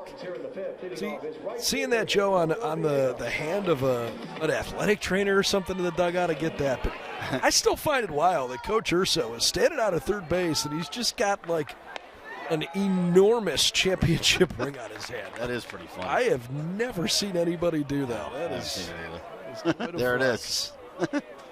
Jack Kreisman out of the bullpen feels, and it's 1-1. He is the 5th pitcher for Central Missouri. We start the bottom of the 5th with Tampa leading by 3. Villegas 1 for 2 an RBI single, and he takes a ball. Talking about back-to-back, trying to go back-to-back. Tampa did it in 06-07, last team to do it. They also did it in 92 and 93. Joe Urso played on that 92 team that won for the first time. Back then, the championship was in Montgomery, Alabama. 3-1 here to Villegas. Reisman's had a tough time in Cary, and he walks his first batter here. Made a start and a relief appearance, and he has given up 10 runs in 3 1/3 innings. 5 hits, 6 walks, now make it 7, and 6 strikeouts. He had that 6-run inning in one of his starts. That was the start against Lenoir Rhine back on Sunday. One of his outings, I should say. That was his start. So Villegas on it first after the walk, and now here's Karstetter. RBI single and walk in this game. What a day for him. The 3-run homer that tied the game in the 9th inning in the first game. And drives in a run here in this one. That one gets away from Heath all the way back. On the second goes Villegas. ideas about third, but holds up. Been sloppy here for Central Missouri. Made a couple of errors. Really, there could have been a third error called on them. By the way, they did, I think, give 2 errors to Woodburn on that play in the previous inning. Pitch to Karstetter. That misses, and it's 2-0. Wild pitch, by the way, on the call that allowed the runner to go to second here. Yeah, they gave 2 errors to Woodburn. 2-0 to Karstetter. Trying to pick up Villegas. Hit in the air center field, hit weakly. Ruskowski coming in on the run. He has it for out number 1. Going to bring up Cole Russo. Russo 1 for 2 today, a single, and he has grounded into a double play. Tampa 3 in the first, and then after Central Missouri got the 2-run homer by Heath, Tampa answered with 2 in the bottom of the 4th. Saladino had a big 2-run single there. Russo, the number 7 hitter. 9 homers this year. Pitch in the dirt. Gets away from Heath, and on to third goes Villegas. Good anticipation there. Another wild pitch. 2 of them. And Kreisman. And Chase did all he could to try to keep it in front of him, but sometimes that ball is spinning, even when you square your shoulders and try to chest it and kill it straight down. Sometimes it'll just take a funny bounce. Russo fouls it out of play on the left side. But this is what Tampa does so well, right? I mean, they've obviously got guys that can hit for contact, hit for power, but they take extra bases. And maybe last year's team had a little bit more traditional thump in the lineup. And this year's team, they move it along so well. One guy to the next. They're aggressive on the bases. That's popped up foul and going out of play on the left side. They do have a number of guys that are still, in this lineup from last year's national championship. I mean, the starting lineup a year ago in the national championship game included Vito, Woodburn, Saladino. Alex King came on, Jake Griffith, who we've seen, and Mike Valdez, who we've seen off the bench. Those guys played too. The top 4 in the order were all different. Villegas has a huge lead. Strike 3 called on the inside corner. So Kreisman gets the call on that one, and Russo did not agree with it. Yeah. Might have had a point. Now batting the catcher, Santiago Garavito. That's his reaction. Here's Garavito. Vegas, he was jumping off to a big lead at third base. Garavito 0 for 1, strikeout, hit by a pitch. He takes low for a ball, 1-0. Vegas maybe just trying to throw the pitcher Kreisman off his game a little with that lead he had. Kreisman works out of the stretch. 1-0 pitch is low, 2-0 to Garavito. And splitting time at the catcher position with Irigoyen. Garavito was part of the team last year that won. 2-0 the count here to Santiago. That's low, it's 3-0. Alex King on deck.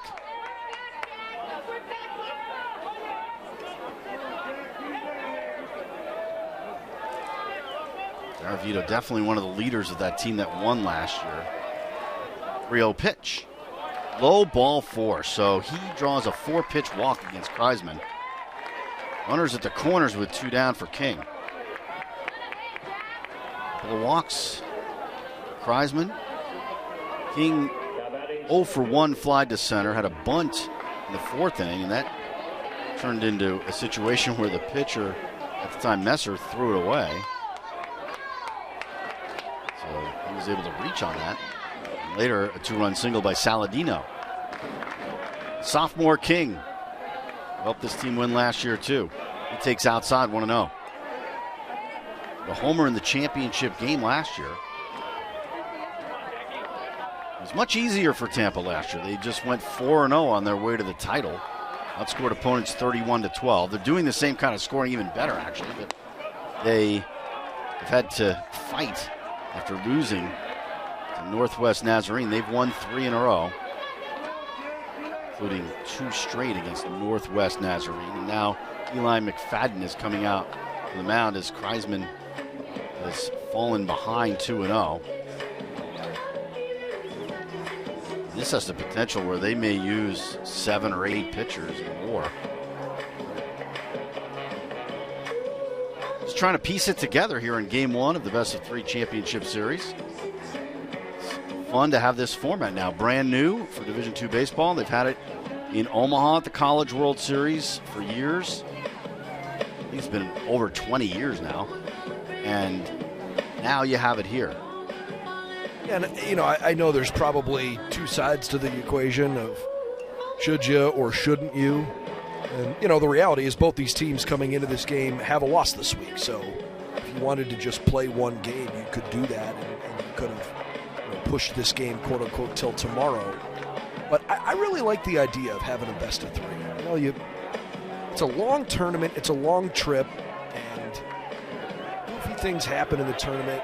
I like the idea of knowing that just like in regionals, you can qualify, by having a double elimination tournament and basically a pot of 4. That's what it feels like here on one half of the bracket. Then you hit the reset button, and in both cases, both these teams have used a lot of pitchers. Tampa probably showing they've got a bit more depth in their bullpen. Baseball's a funny game. You never know. 3 straight balls to King. Kreisman deals. He's taking all the way. It's 3-1. Well, you end up with the number 1 seed in Tampa against the number 2 seed in Central Missouri. After all is said and done and all those great games, and it seemed like Northwest Nazarene and Lenore-Rhine, they were in the driver's seat, winning their first 2. Ball 4. So now the bases are loaded on 3 walks by Kreisman here in the 5th inning. How much longer can you stay with him? Jordan Williams is coming up. They do have more action in the bullpen for Central Missouri. I don't want to cut you off, but isn't that amazing? Both teams that started 2-0 this week. Yeah. They're not playing. They're not playing. That is pretty unusual. Williams is 1 for 3, a single, batting here with a bases loaded 2 outs. Aiden Smith in the bullpen for Central Missouri getting loose. Kreisman comes set. First pitch to Williams, the switch hitter batting left, and he takes high 1-0. So here we go. He's throwing one ball after another, a 4-pitch walk. And now falling behind Williams. There's a strike.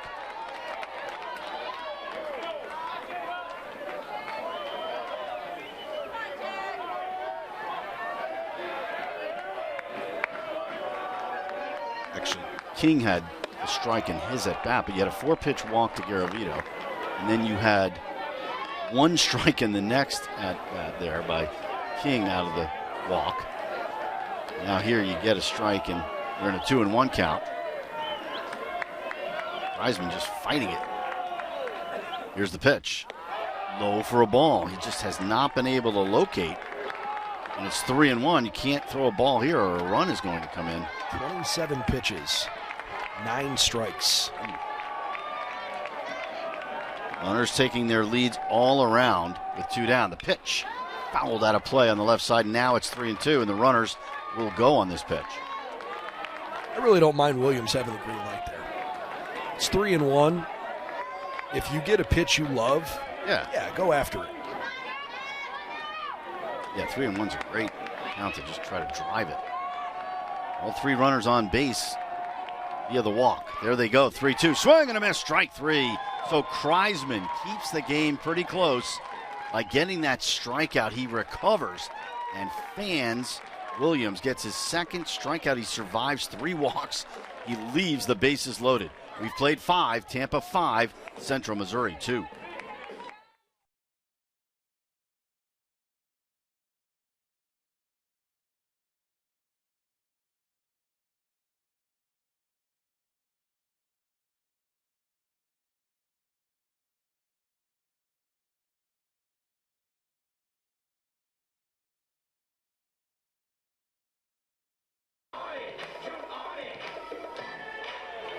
Gorgeous evening here in Cary, North Carolina at the USA Baseball facility. Game 1 of the best of 3 for the national championship. Right now, Tampa has a 3-run lead as we go to the 6th. The Mules will try to come back here, and they've got 2, 3, and 4 in the order coming up. Evan Johnson, Chase Heath, Vance Tobel. These hitters coming up here set it up well the last time they were up as Johnson takes the ball. He had an infield single last time and then scored on the 2-run homer by Heath. 3 hits is all against Gonzalez so far. 1-0 pitch. Inside corner called strike 1-1. He's only walked 1 and he has struck out 5. Outfield straight away. Infield playing Johnson to pull a little bit. Swing and a miss, 1-2. Now we see them put the shift on. Once a hitter like this gets 2 strikes, they like to put the overshift on with 3 infielders to the right of second. That means Urso is essentially a shortstop now. 1-2 to Johnson. Swing and a miss, strike 3. He got him with a pitch upstairs, and that's his 6th strikeout.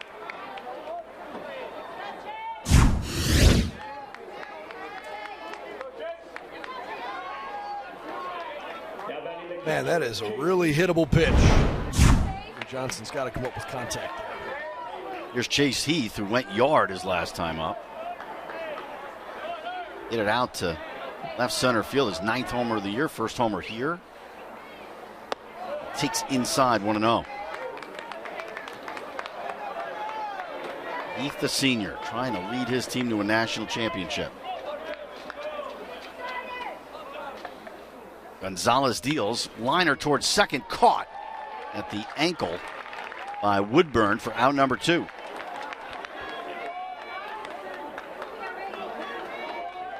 So 2 up, 2 down. We're in the 6th inning for the Mules for their first hit since the 4th inning. Here's Tobel, who is 0 for 2 with 2 strikeouts in this game. Got a homer here in Cary and 21 of them on the season. Want to know the count. Gonzalez pitching very well so far. Tobel swings and bounces it weakly up the third base side. Barehanded by the pitcher Gonzalez. Off balance throw, not in time. That was a great effort, but he wasn't going to get Tobel, who runs well.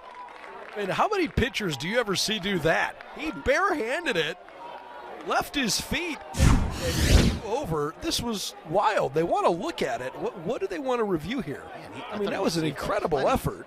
Yeah, I don't know why you'd look at it. He was safe by plenty. I think he missed the base. Or is it possible, do they think? Was he not running in that box?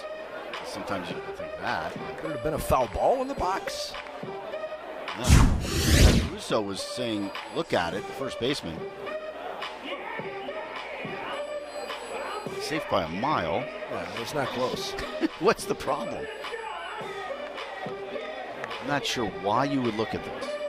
Other than you said that maybe they thought foul ball off the foot or something. Joe Urso is going to come out and talk with John Bennett, who's the first base umpire and the crew chief here. And you wouldn't want to waste a challenge on that, I would think.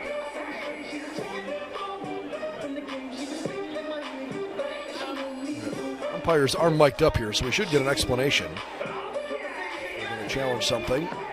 And they're not challenging. Which, from what we saw, that's a good move to not challenge it.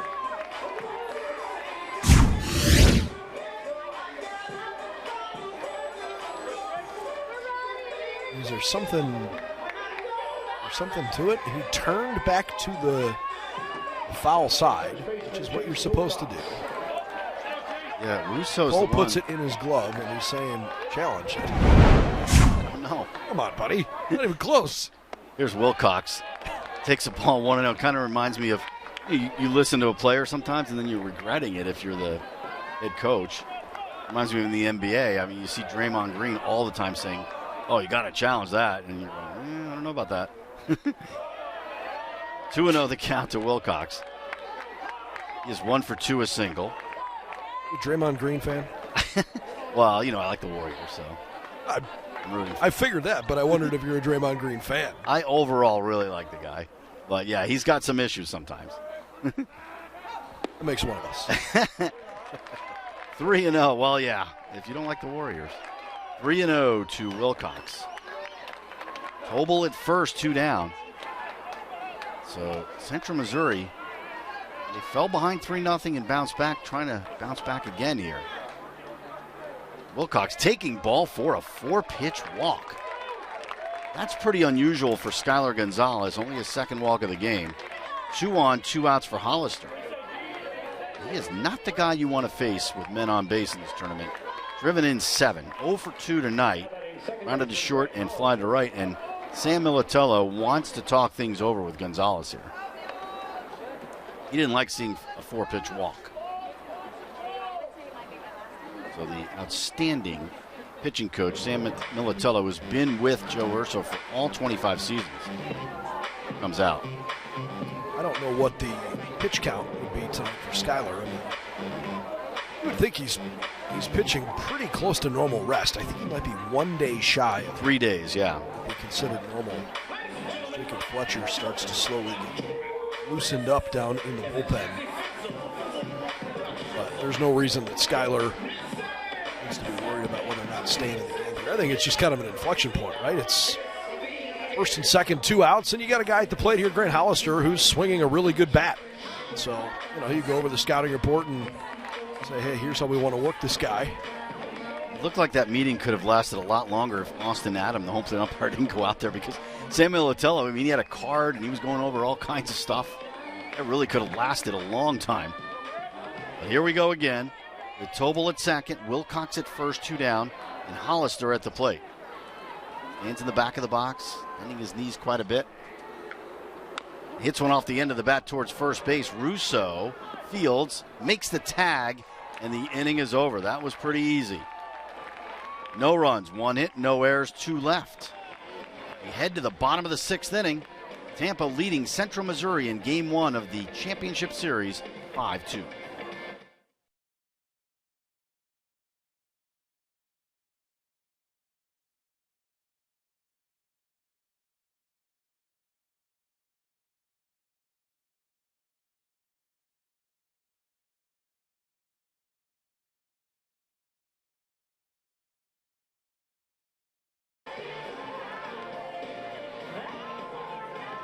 Tampa pretty loose. It wasn't so loose around there, I don't think, in the bottom of the 9th inning of the first game of the day in that semifinal when they were down 5-1. But they scored 5 and they won, and here they are leading Game 1 of the championship series. 5-2 as we go to the bottom of the 6th. Nico Saladino to lead it off against Kreisman. He goes into his 2nd inning of relief, and that's news because everybody else who's pitched in this game for Central Missouri, they've only gone 1 inning. Saladino 1 for 2, a 2-run single, swings and misses and falls behind 0-2. You wondered if Kreisman was going to even get out of that last inning because he walked the bases loaded, but went back and struck out Jordan Williams to leave them loaded. That's fouled straight back. It remains 0-2. 8 men left on base for Tampa, so they've had chances to blow this game open, but haven't done it. 0-2 to Saladino. Up and away, 1-2.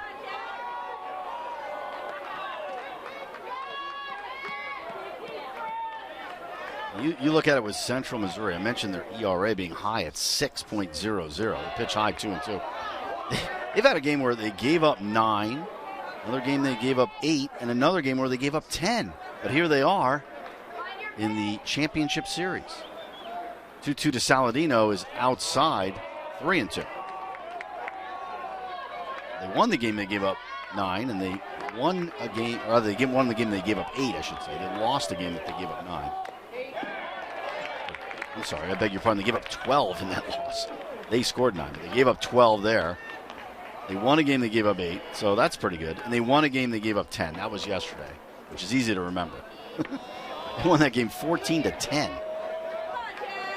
Lenore Ryan kept coming back. 3-2, up and in, ball 4. That's 4 walks for Kreisman. Leadoff man aboard. I'm just impressed at the way Central Missouri's offense has performed in this tournament. And frankly, even prior to this week, I mean, look what they've done going back to playing in the regionals. Beat Harding 8-7 in 12 innings. Then they won 21-8 over Arkansas Tech. They won their regional pod with a 13-6 win over Harding. Oh, look out. That is thrown by Urso. Pittsburgh State had a little bit of a closer game, 7-5 the first time, then 12-2. Little stick 'em there. They faced a really good pitcher, Sager, but beat him 5-3. Scored 9 runs in a loss, 12-8 in a win, 6-2, 14-10. Yeah, it's crazy. It's amazing how consistent this offense has been in the NCAA tournament. Good for them. They've earned their way here for sure. Urso behind 0-1, fouls it on the right side out of play, and now he's behind 0-2. But yeah, I mean, that game against Lenoir-Rhyne on Sunday, that was tough because they were out of it early when Kreisman gave up 6. Eventually lost that game 12-9.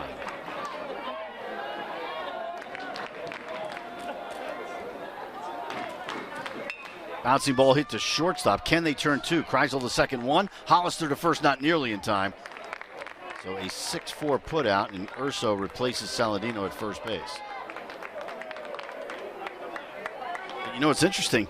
No matter how many runs are scored for them or their opponent, these games have all been pretty close for Central Missouri. Whether it's a 12-9 loss to Lenoir-Rhyne or a 12-8 win against East Stroudsburg, it seems to come down to the end of the game where there are chances to tie it.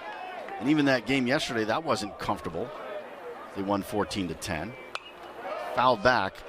Both of these teams, they can explode at times. I mean, we saw Central Missouri score 7 in the 5th inning against Lenoir-Rhyne yesterday. How do you win a game when you allow 18 base hits? But that's what happened for Central Missouri. It's a ball 1-1 to Woodburn, who was 0 for 2. 2 groundouts to third and a walk and a run scored. You don't see that very often where you win, the opponent has 18 hits. No, that's pretty rare, especially at this stage of the game. But that's kind of what I was saying earlier. Is, credit to them because I think Central Missouri's done a good job of kind of winning ugly sometimes. They've had some big highlight plays, but just take advantage of what the game gives them, whether it's a hit by pitch or walk or an extra 90 feet. And, maybe more than anybody else in the tournament, they've had to use what feels like their entire roster. Find out if it's enough halfway through the first of the best of 3. 3-1 to Woodburn, the pitch. Outside, ball 4. So that's 5 walks for Kreisman since he came in the 5th inning. Really asking for trouble. Second walk of this inning. Now Villegas. 8 walks in the game for the Central Missouri pitchers. Crooks was standing outside the dugout and then looked back over to his pitching coach, who was 30 feet away from him. They're trying to decide how they want to handle not just Villegas, but also the pitching staff in general here. And it's likely that Aiden Smith would be next in the bullpen. He's getting loose. Villegas takes a strike, and he has a count of 1-1. He is 1 for 2, an RBI single. There's a walk. Got 9 runs driven into the tournament, and he's got 2 men out there on base. 3-run lead for Tampa, looking for more in the bottom of the 6th. Strike called. Kreisman's been getting some of those higher strikes. But overall, he's just had such a tough time locating. 1-2 to Villegas. Ooh, that just missed the inside corner. 2-2. Fastball there. Villegas was frozen. Kreisman ready, checking the runners. 2-2 to Villegas. Inside, now it's a full count. Kreisman has the full complement. Fastball, cutter, slider, changeup, curve. But he really needs to throw a strike here. 3-2 pitch. Fisted out in the shallow center. Keller coming on. He can't get there. Coming around third is Urso, headed to the plate, and he will score. It's an RBI single for Villegas. 6-2 Tampa. Stopping at second was Woodburn. Just dumps this out into right field. A nice little base hit. JD was on his horse and goes sliding feet first. The designated hitter, Kevin Corstetter. It's cut off. Vegas continues a great tournament. Urso continues to just be on base and score runs. Just like a run-scoring machine. As Carstetter is up there, 1 for 2 RBI, single and a walk. And he cranks one in the air to right field shallow. Keller coming in under control. He's got it. The runners have to hang on in first and second. So that is 2 away. About 10 RBIs this week for Vegas. That's something. And Urso has scored 9 runs to lead his team. Yeah, that's quite a tournament to drive in 10.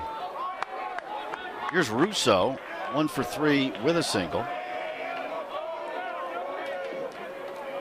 1 run across. Tampa hoping to make this an even bigger inning. Breaking ball in there for a called strike, 0-1.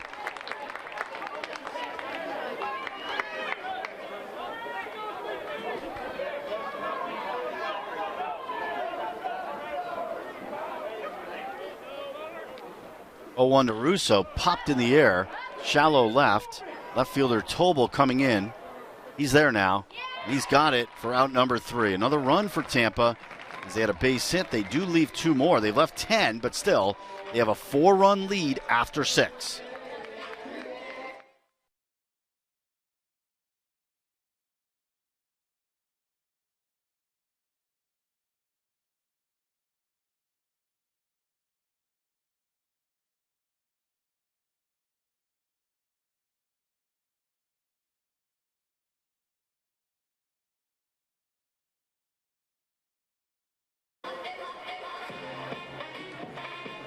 Skylar Gonzalez trying to keep Tampa's national championship repeat hopes very much front and center. What a game it's been. 6 runs, 7 hits, 2 errors. The Tampa Spartans, who have stranded 10. 2 runs, 4 hits, 2 errors, and 4 left for Central Missouri. First pitch in there for a strike, bottom third of the Mules order. This is Cole Kreisel, Isaiah Keller, and Will Krzyzkowski. Central Missouri's got 4 proven power hitters. If you are just maybe joining us for the first time this week, catching the first game of the national championship. Central Missouri 47-12 this year out of the MIAA. Terribly far east from Kansas City. And their 21st Central Region Championship this year. Nice run through the regional and swept Pittsburgh State, the Gorillas. Super Regional, where they came here. It's the 2 seed. They were on the left half of the bracket. This one's dumped out into left field. That's going to get down for a hit. Williams quickly getting over there. Kreisel with a big round. He's going to go. And his head first slide is in there safely with a leadoff double. Good base running. He just tore it out of the box and goes in the second. On the other way. He knew right out of the box he's going to go for a double. I mean, it's down the line. You should get a double. But he also knows that Williams can throw the ball pretty well out there. Here is Isaiah Keller. Steele, Johnson, Tobel, and Keller all have at least 12 homers and at least 59 RBIs this year. In the 1, 2, 4, and 8 spots in the order. And then you've got Chase Heath, catcher, who's got really good pop. He's only played about half the year because of the broken hand injury, but he hit his 9th home run earlier in the game, and he's closing in on 60 ribbies. Central Missouri this week opened up in the 2-7 game, a 5-3 win over Northwood, the Midwest Region champs, and they lost to Lenore-Rhine 12-9. A little bunt here from Keller. Tough play for Urso. It is scooped out in time. Oh, baby. Great play, J.D. Urso, and an excellent scoop by Cole Russo at first. Yeah, that was pretty close, too. Keller wanted to put that out. He's bunting more for a base hit than he is for a sacrifice there, and he's out. But, you're down by 4 runs. You want base runners. You don't want to really bunt a runner over. But he did not beat it. Credited with a sacrifice as Will Krzyzkowski comes up. Orders are in, middle back. Krzyzkowski squares. Goes back up high. They gave him a sacrifice, though. No, I don't think it was sack one. Lenore Ryan beat Central Missouri 12-9 in CM's second game. They come through the losers bracket. Inside, Central Missouri beat Stroudsburg 12-8. Yeah, so their offense rarely gets held up. I mean, look, 5 runs in a win, 9 in a loss, 12 in a win, 6, and then 14. 6-2 and 14-10. Last 2 games they beat the Bears, who had a nice little home cooking crowd here. Well, Ryan is basically a little less than 2 hours from here, something like that. Right. Hickory, North Carolina. 3-1 to Krzyzkowski. That says something about the job that Gonzalez has done in this game. I mean, holding Central Missouri to 2 runs so far. I know we have a long way to go, but he's been impressive. We know he's, definitely had a lot of accolades, but just to watch him in person, he's just pitching great. Full count.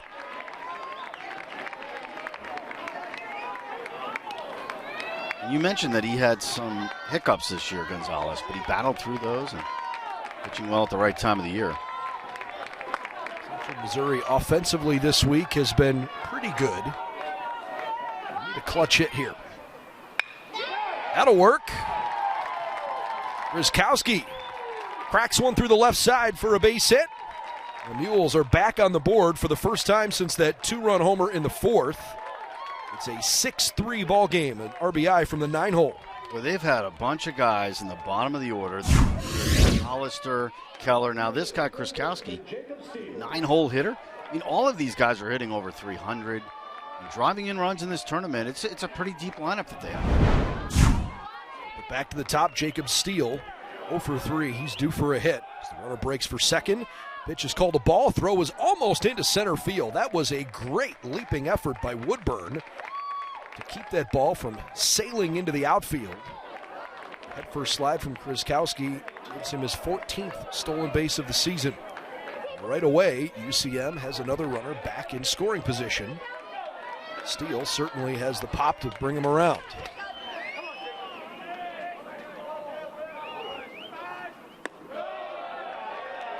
Gonzalez didn't miss by much. Putting pressure on the defense is something that the Mules have done throughout the tournament, just stealing bags whenever they can. Got 18 stolen bases. Fletcher continues to throw in the Tampa bullpen.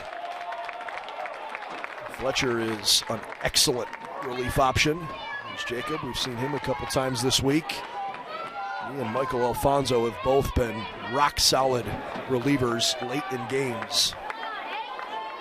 Gonzalez is maybe starting to falter a little bit.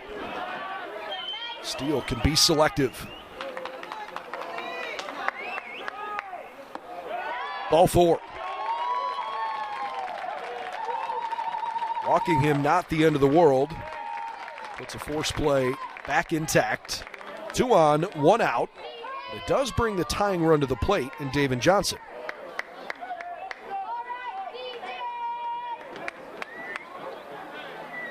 "95 pitches for the 2024 National Pitcher of the Year. Here comes Joe Urso. He's not going to throw another one tonight.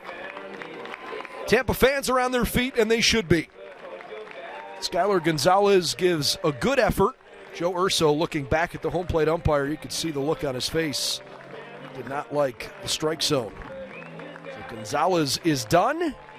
Tampa's going to the bullpen. 6-3 game in the top of the 7th.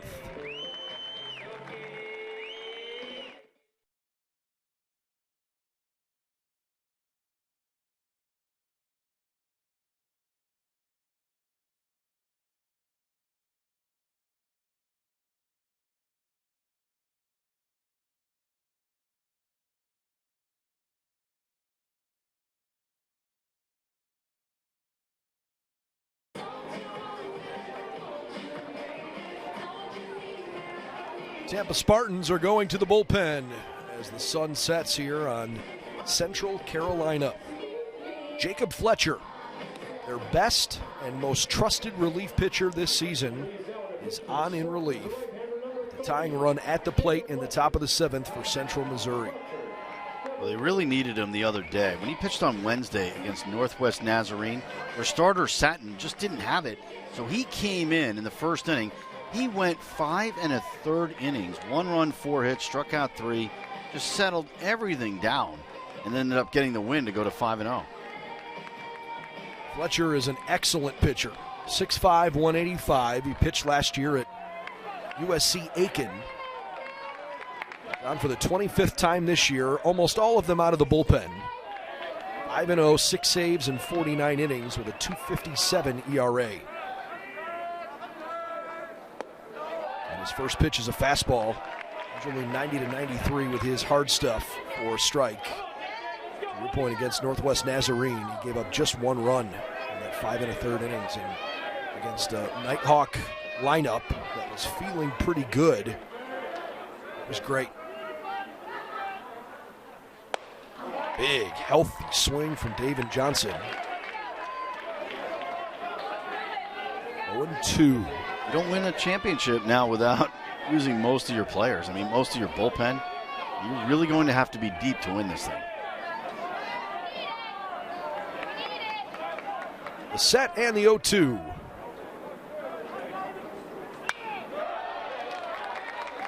David Johnson today has flown out. An infield single and a strikeout. This does feel like a critical spot for UCM because you're playing from behind. You've got runners in scoring position. You've already scored this half inning, and you've got Heath and Tobel due up next.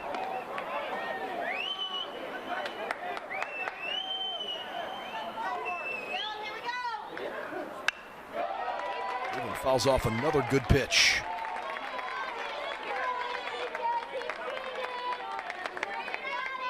Johnson, redshirt senior who transferred in from Wichita State. He's hit safely in every game so far in this tournament, seeing the ball great.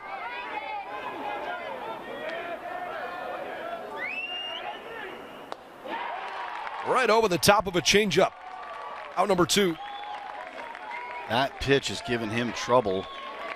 It did against Gonzalez. He struck out in the 6th, and now here in the 7th against Fletcher. He just can't stay back on it.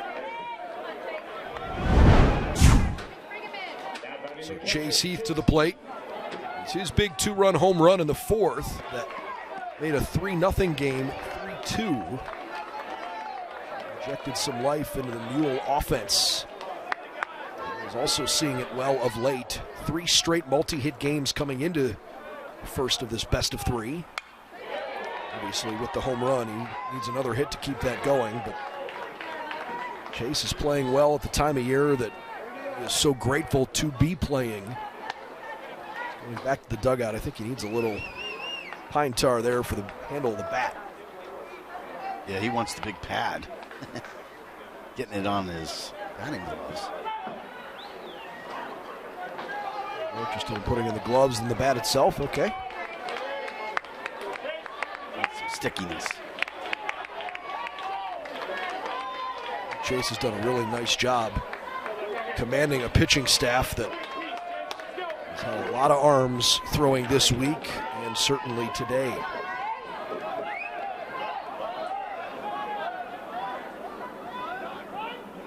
That ball's roasted through the middle, base hit.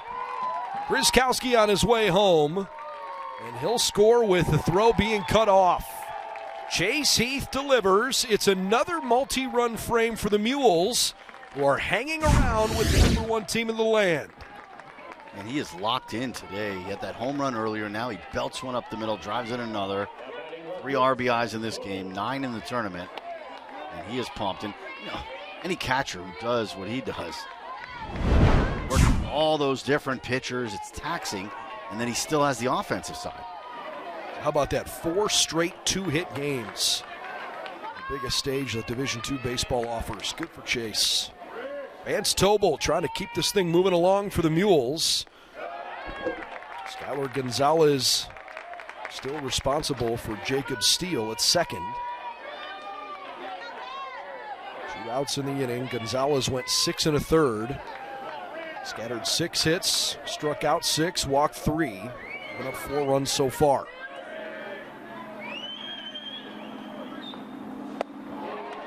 Vicious cut from one of the all-time great power hitters in UCM history.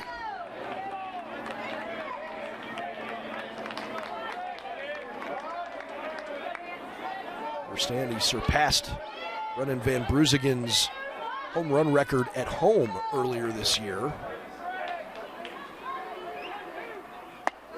Bruysegen was a really good outfielder a year ago, and center field. UCM was a bit shell-shocked last year when they went 2 and out. And this year, they didn't quite have the same horses. They grinded out wins. Had a deep run in the tournament. 3-1. Chase Wilcox waiting on deck. Still a lot of game left. While Tampa has a 6-4 lead, this feels up for grabs.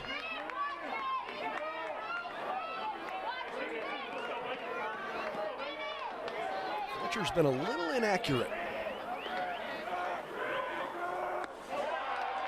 Wow, ball 4. After he threw all 7 strikes to Johnson and Heath, he was much more concerned with Tope. Walks him, and the bases are now loaded. Tried to hit the corner there, but missed. So here comes Chase Wilcox. You want to win a national championship, you need contributions from a lot of different people. Wilcox on the season's been pretty good. 278. A long, slow walk to the mound from Sam Militello. Wilcox has basically been their everyday first baseman.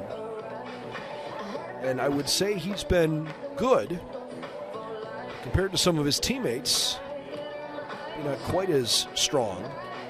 Still, he's got 19 extra base hits, got a little pop. The question is, can Chase come up with a big hit right now?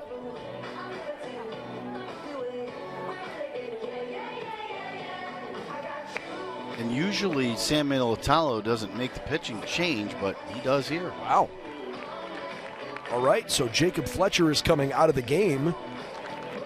Must have been a last-second decision. Didn't see who was warming up in the bullpen. Looks like 24, so that's Robert Satin, who was the Game 4 starter for Tampa. It didn't go well for him. Yeah, and he basically, I think he threw 32 pitches. He did not get out of the first inning, so he's reasonably fresh. Satin's the real deal. I mean, this kid, he's really, really good. Came over to Tampa from the University of Florida. We're kind of expecting to see Satin be a big part of this chase for a national championship. Joe Urso said, listen, if we're going to win a title, Robert Satin's probably going to start a big game for us deep in the tournament. He can come out of the bullpen as well. This is his first relief appearance. See if he can clean up for Fletcher. Yeah, that start, he threw 32 pitches on Wednesday, and he gave up the 3 runs, all earned 5 hits in 2/3 of an inning. Walked a batter. Faced just 7 batters in that start. Maybe more comfortable in the relief role for sure, because that's what he normally does. But man, you put him in a spot here with the bases loaded and 2 outs, and they want to bring him in here, you know, to go lefty against Wilcox. Well, earlier today, when Tampa had to play their game against Northwest Nazarene to clinch a spot in this championship series, they threw Braden Heidel, Ryan Stefiuk, and Ethan Brown all in relief. Heidel went 37 pitches, so he definitely, you'd think, is shut down. I have a hard time thinking Stefiuk would turn around. Ethan Brown only threw 5 pitches. Those are all pretty live arms in the Tampa bullpen. I would imagine that they're hoping Robert Satin can get them a couple of outs and then They could stretch it to Michael Alfonso. That would be best case scenario for the Spartans. UCM has done as good a job as anybody at just kind of getting it to the next guy in the order. It's Chase Wilcox's turn. Fly out to left, single to center, and a walk. Tying runs at second. This is outside.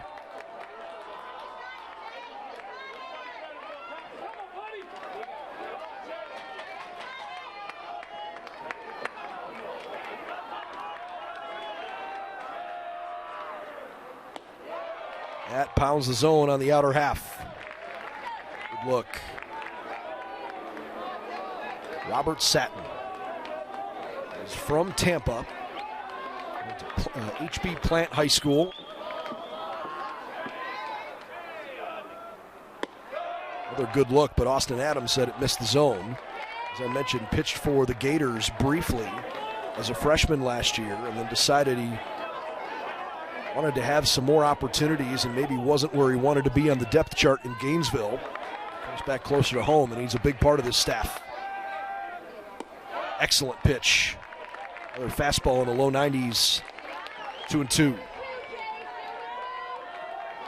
2-0 on the season in 36 1/3. 43 strikeouts in that time frame. He's gotten hit around a little bit.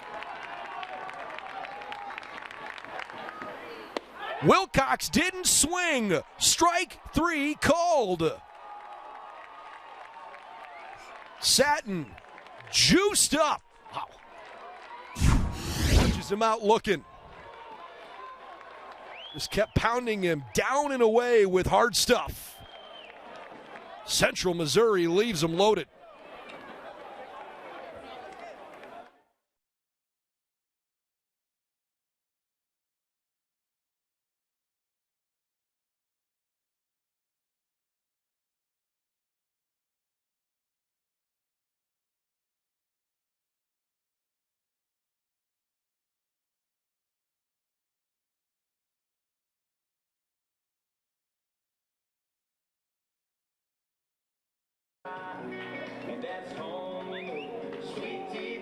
Perfect night in Cary, North Carolina, with the temperature now hovering in the low 80s. Blue skies overhead and a beautiful full, I guess it's not full, but closing in on a full moon. Going to the home half of the 7th inning. Central Missouri and Tampa have given us a pretty good game. Tampa's played from out front the entire time. Spartans have a pinch hitter here. Under Irigoyen, who's coming on for Santiago Garavito, so just a straight up switch here.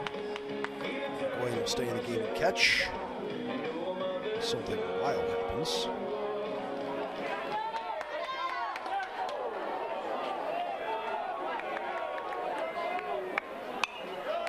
Kreisman's first pitch is fouled off. I don't know. Kreisman has worked substantially longer than any of his predecessors. Little Walker started the game, went 1 inning, gave up 4 hits, 3 runs, 31 pitches for him. Chase Taylor threw the second, Bryce Taylor the third, Peyton Messer the fourth. Kreisman starting his 3rd inning of relief as Irigoyen hits a high fly to pretty deep center field. Actually tracked down by Kriskowski, 1 gone. Closing in on 60 pitches in relief. That's the first time he didn't walk the leadoff hitter. He walked 5 in the first 2 innings of his relief appearance here. Helps your cause. By the way, Egan Keeler loosening up in the bullpen. Pretty good lefty we've seen a couple times. Johnny Holstaff kind of day for Central Missouri in the national championship. Maddox King makes it off foul. The tournament is set up. Play 1 game tonight. We'll play either 1 or 2 tomorrow. Game 1 is at 3 p.m. Eastern time. Not expecting any bad weather in the area, so it should be a straight up 3 o'clock start. And if we have to play a, if necessary, 3rd game, it'll be 40 or 45 minutes after the first game wraps up. got to say, these coaches have done a great job on both sides, just sizing up how much a guy has left in the tank at this point in the tournament. You know, and all these pitchers coming in, trying to figure out who has it, who doesn't, what are you going to do? I'm really in awe at the way Crooks and Urso have managed it.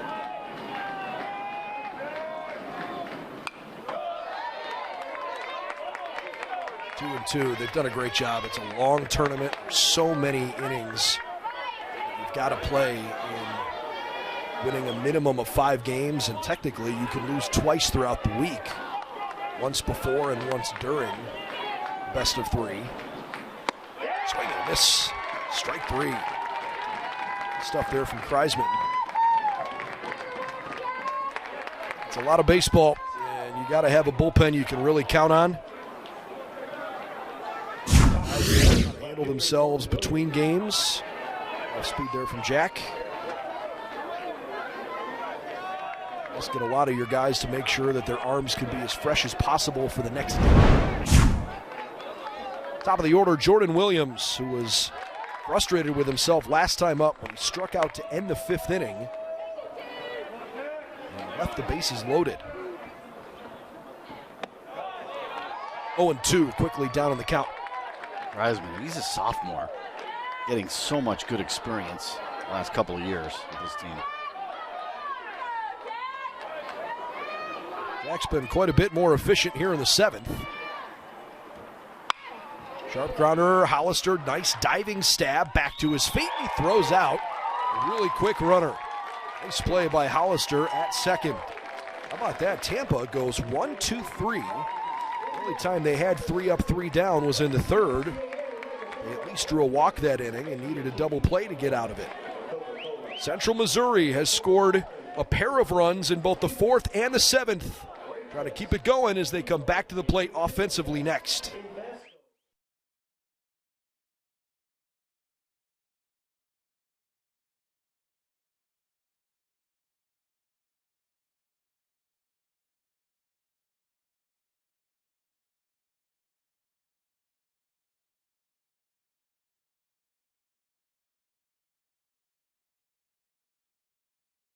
Number 18, your Hender, Irigoyen, now behind the plate. Robert Satin coming back out to get us rolling here for the top of the 8th inning after he came on in relief and struck out Chase Wilcox looking.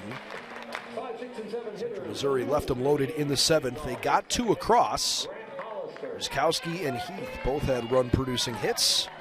Sent 8 men to the plate in that 7th inning. Skylar Gonzalez started the game and was pretty good. Central Missouri worked him hard late. They've climbed their way back in, down 3-0 early. Cut it to 3-2, and it was 5-2, 6-2, and 6-4. Kevin Gulick, Joe Castellano alongside. Top of the 8th inning, it's Hollister, Kreisel, and Keller. 6, 7, 8. New catcher for Satin, that's Irigoyen, who came up as a pinch hitter, stays in the game to place Garavito as the catcher. Tipped it in and out of the glove. Tampa's stranded 10. Central Missouri's left 7.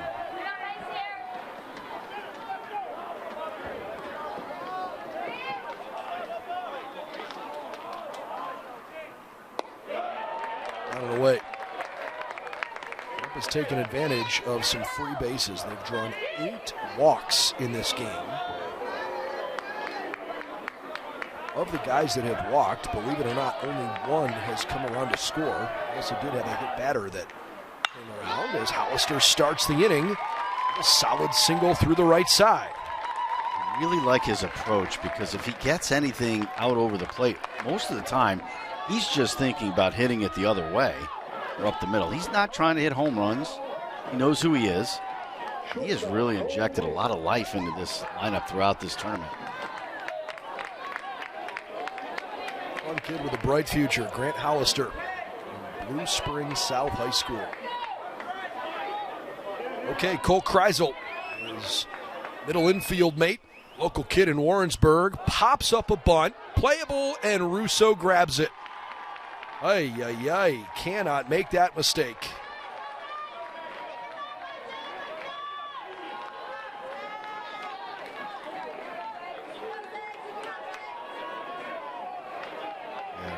Kreisel had 3 bunches. Oh, but that was not his best effort. An easy play. So Isaiah Keller. Keller had a sack bunt last time up.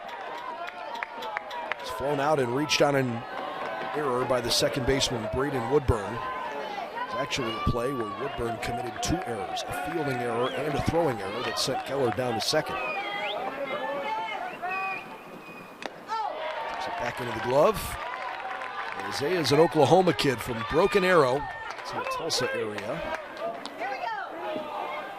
Going back to that bunt, I think maybe Kreisel didn't feel 100% comfortable lefty against Satin.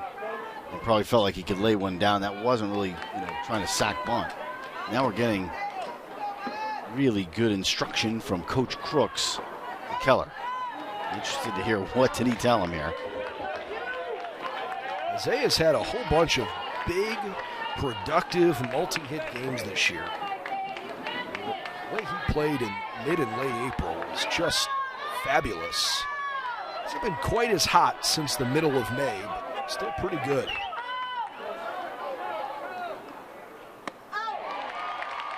So this is pretty hard, 1-2. Tying run at the plate for Central Missouri. We'll get a little traffic here for the top of the order.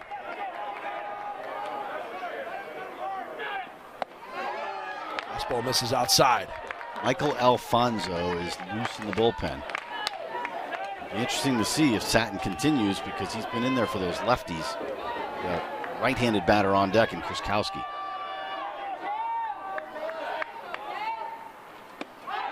Got him swinging. 2 big strikeouts from Satin. 1 last inning, 1 there. 2 outs. Just overpowering him right there. I mean, he just came in on him.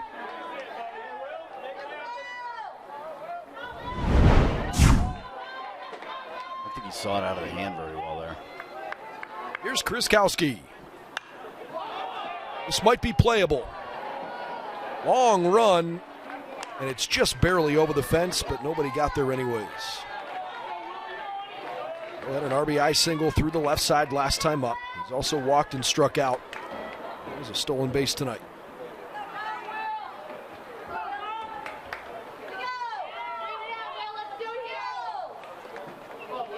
Trying to take it just 1 inning, 1 at bat, 1 pitch at a time on both sides. Baseball's such a great team sport, so reliant on everybody else. There's something about being in the middle of the diamond, knowing that you initiate every play. Robert Satin loves the moment. Kriskowski, a kid that also has had a propensity for big hits this year. Sophomore center fielder. This one out off the end of the bat. Tough play, long run. King can't get there. Great base running by Hollister, who was on his horse and goes first to third off the crack of the bat, was sprinting around second base. Tying run is on for Jacob Steele. And now it gets interesting. The leadoff hitter who has pop. Dropped that out there. It was not hit hard. Hollister knew he was going to third base all the way, running hard with 2 outs. But Steele's a guy who can take the yard and can drive in quite a few runs, even though he's the leadoff hitter. 0 for 3 with a walk in this game.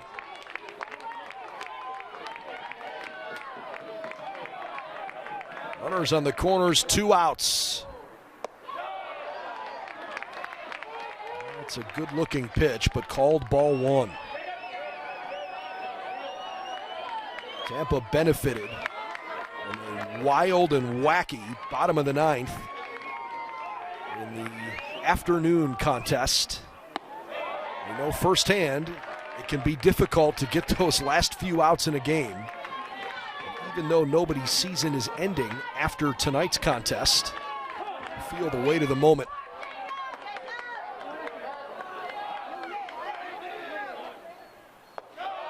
Stop from Irigoyen. Yeah, it's the first time in a while these teams aren't facing elimination. Think about it. Central Missouri, they lost Sunday, so the rest of the way they're facing elimination, won 3 in a row. And Tampa, same kind of deal. They lost Monday, and they won 3 in a row facing elimination. Incredible run through the tournament. Ultimately, the top 2 seeds. So rare to see both teams that started the week with 2 consecutive wins not make it to this stage of the game. Satin has fallen behind 3-1. Whoa. That's a strike called on the bottom of the zone. Steele took 1 step towards first base, thinking maybe ball 4. Was that a strike? That seemed a little low, but it's close.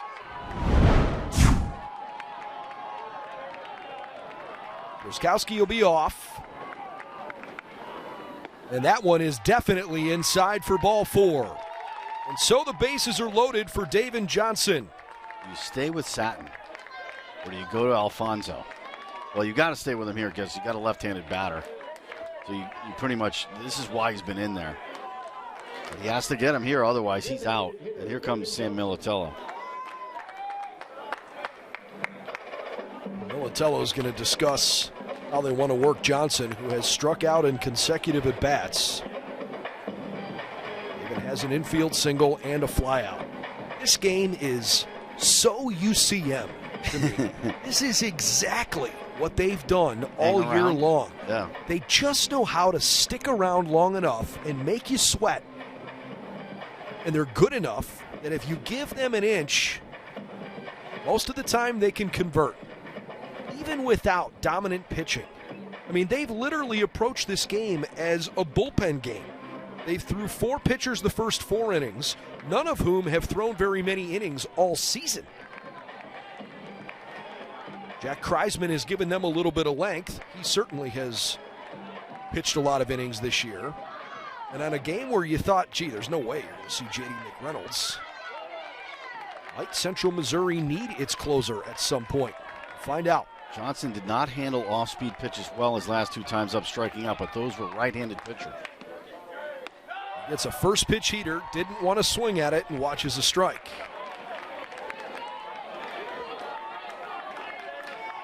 Hollister at third, Kriskowski at second, Steele at first.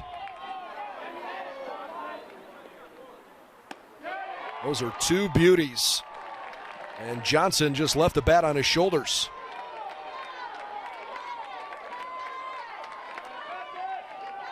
You could throw a waste pitch right here. You could throw 2, maybe 3 of them.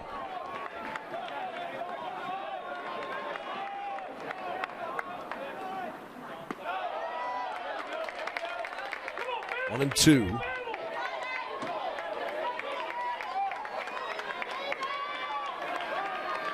And Johnson this week had a lot of plate appearances.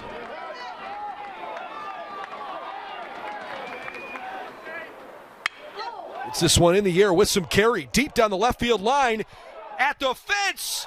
No way! It's gone! A grand slam! He just kept it inside the pool. How unlikely, and how Central Missouri. The Mules have flipped it on the head. It's 8-6. Man, I mean, that's a power hitter. Johnson has 15 numbers coming in, that's 16. But to go the other way and just kept it fair. We've seen balls carry out that way for some reason. But was it going to stay fair? As Williams went back, he jumped, and it was just over the fence by plenty. He wasn't going to be able to bring that back. And look at the reaction by Hollister. He almost couldn't believe that stayed fair and went out. Celebration time for the Mules.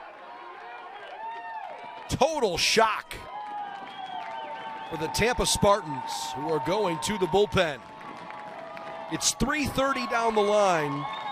Johnson hit it 339, cleared the fence by 9 feet, and was fair by I don't know, 4 or 5. It was just inside the pole. And Satin has to walk back to the dugout as Michael Alfonso comes in for Tampa. That's 3 grand slams in this tournament, and every one of them was so meaningful. We saw one that was a walk-off by Rothenhausler for East Stroudsburg. And this one gives Central Missouri the first lead for them in the championship series in this game. Baseball giveth and sometimes taketh. And right now, David Johnson, who fell behind in the count 0-2, left on left. I think that Tampa got the matchup they wanted. Satin left one up over the plate, and to Johnson's credit, hit one a long way the other way. What a moment. I mean, we said about the waste pitch that he threw, and you wonder if he should have thrown another waste pitch. He's leaving that one up. But you just don't expect lefty-lefty to go the other way like that with that kind of power.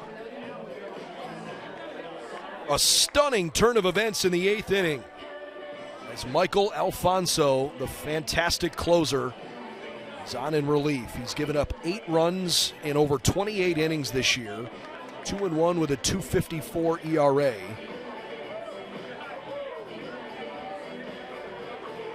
Only 4 strikeouts, 8 walks for Alfonso. Thinking about the sheer ecstasy that Tampa experienced this afternoon when they were down 5-1, hit a 3-run homer from Karstetter, and then scored the game-winning and semifinal winning run on a really bad throwing error that gave them a chance to get in this game. They were down for the count. And now with the lead late, the Spartan bullpen so rarely falters. And Central Missouri has erupted here in these last couple innings. Yeah, it was 6-2 going to the 7th inning. Chase Heath fouls it at the plate. He hit a 2-run homer in the 4th and had an RBI single last time up. They have not stopped believing in Warrensburg, but the UCM body language from the fans here in this ballpark for a good chunk of the game has been a little nervous. And right now, even they're looking around going, can you believe it? Long way to go. 8-6 in the 8th. As Heath fouls off a pitch from Alfonso. Well, I'm already thinking about McReynolds. He went 2 innings yesterday, 25 pitches. And he went 3 innings the day before that, 45 pitches. He's not in the bullpen now. But now that you have the lead, you have to consider him. Chops it foul. I wonder if McReynolds is available, because I'd be stunned if he is available and he isn't throwing right now. Going to look at Keeler. Well, they may only have him available to go 1 inning. It would be hard to go 2. Chase Heath barrels one up to straightaway center, and Maddox King is there to end the inning. The Mule fans, you can hear them in Warrensburg all the way here in Cary. David Johnson, a grand slam to take a 2-run deficit and turn it into a 2-run lead in the middle of the 8th.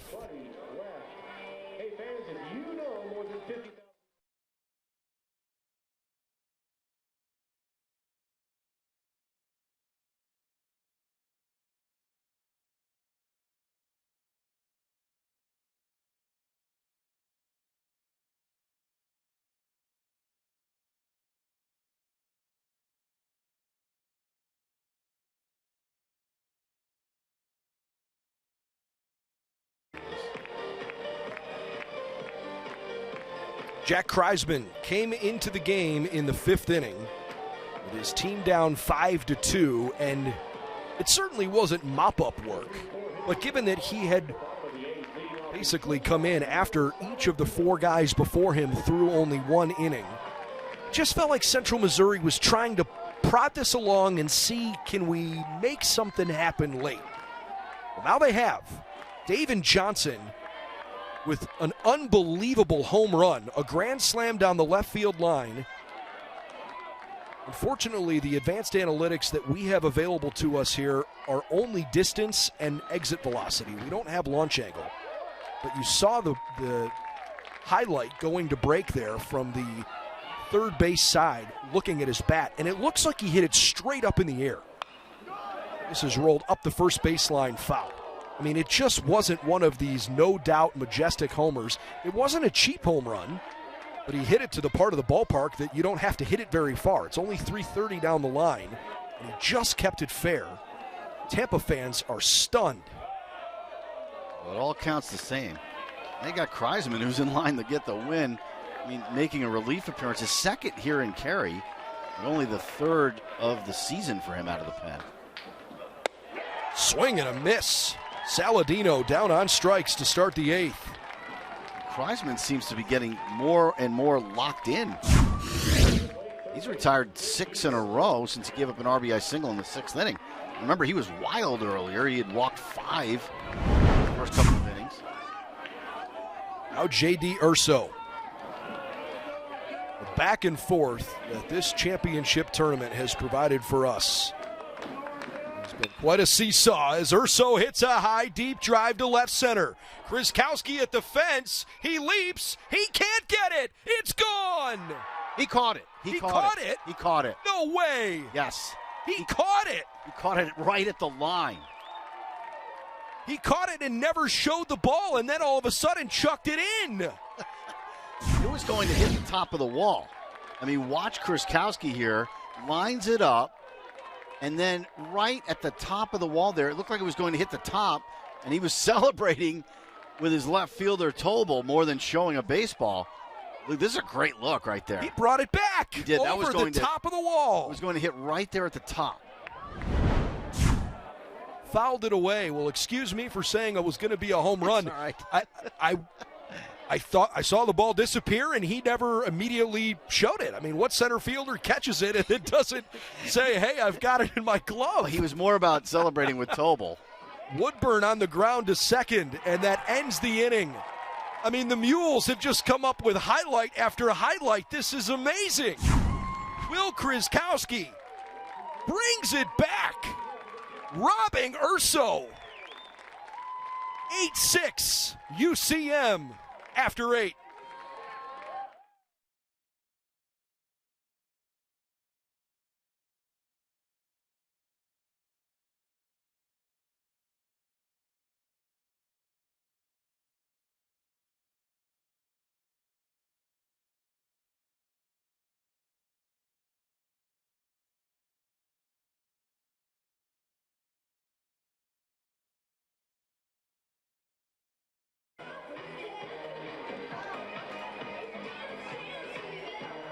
You like drama?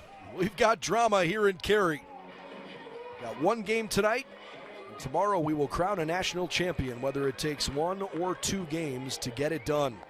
Michael Alfonso is out there for the 9th inning.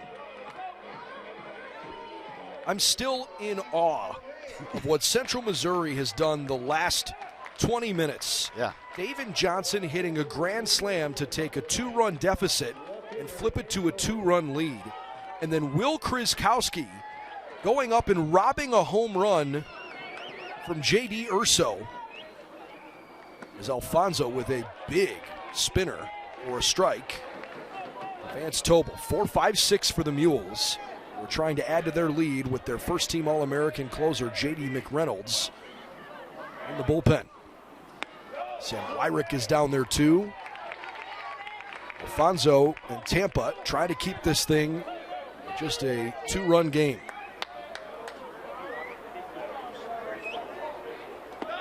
Bounces it in there, 1 and 2. I want to talk about how great Kriskowski has been late in the game. RBI single in the 7th to start the comeback, really. He had a single with 2 outs in the 8th. That was, he was on base for the grand slam. And then he makes that catch in center to save the day. That's amazing. What a performance. Swings and misses at strike 3. So 1 for 4 for the cleanup man Tobel today with an infield single and a walk. They just chased that pitch. Good job of pitching right there by Alfonso. The first That's 10 strikeouts for the Mules hitters. Now Chase Wilcox, who's looking for a little retribution after his 7th inning at bat, did not go well. He struck out looking to close the frame and left the bases loaded after they'd already brought home 2 runs. At the time, cut it to 6-4. And had the tying and go-ahead runs on base. 0-1 is ripped foul. 0-2. What a day. Incredible drama. Central Missouri beat Lenoir-Rhyne last night 14-10 in a long slugfest that included a 1-hour rain delay. And today, they were bystanders to the Tampa Northwest Nazarene semifinal. This one is on the ground through the right side. Base hit Chase Wilcox.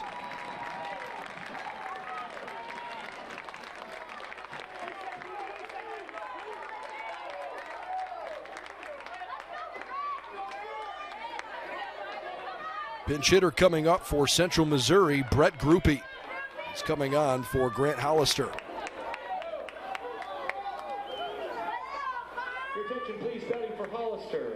He typically has been a late game defensive replacement, but he also can swing it pretty well. 1 on, 1 out, and Grupe takes ball 1. The season, that's played in 47 games, up with 12 RBIs. He's hitting a .194.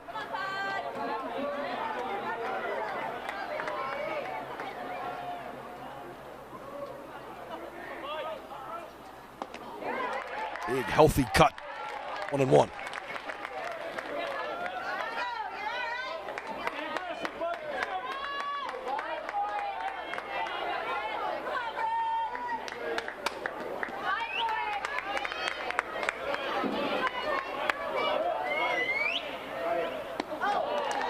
Be down in the count, 1 ball and 2 strikes. Well, J.D. McReynolds is not throwing in the Central Missouri bullpen. It's Jake Wilson. Wilson's down there. Keeler's down there. McReynolds was standing in the bullpen, although he's out of our sight line at the moment.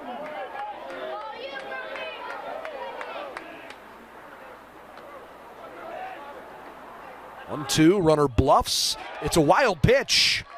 It's back to Irigoyen quickly, but not fast enough for him to make a throw. So Wilcox is down to second. Given that Reynolds threw 25 pitches yesterday, he's pitched in a bunch of games this week, fairly high pitch counts. I mean, in a perfect world, UCM would love to not have to use him. This ball is muscled through the left side. Grupe with a base hit. Stop sign at third for Wilcox. Now Tampa is in a real pickle. An insurance run 90 feet away. With UCM out front by 2 in the 9th. Man, even the backup second baseman has life in his bat. It's supposed to be more of the defensive replacement. Runs on 12 hits for Central Missouri. And they had scored 6 runs on 7 hits. 6 runs on 6 hits the last 2 innings and change. Let's try that again. 6 runs on 8 hits since the 7th inning. Safety squeeze is bunted foul. They've got 22 runs the last 2 games. Cole Kreisel, last time up, tried to have that sack bunt as Coach Crooks calls for time. At least the first base coach is coming down to be part of this conversation. Kreisel's bunt attempt last time was popped up into foul territory. Well, good reason to talk this over here, because if they want to keep bunting, safety squeeze, or whatever they want to do, everybody needs to be on the same page.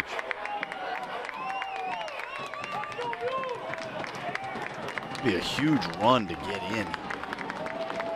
Try to go up here by 3 would be enormous, I think.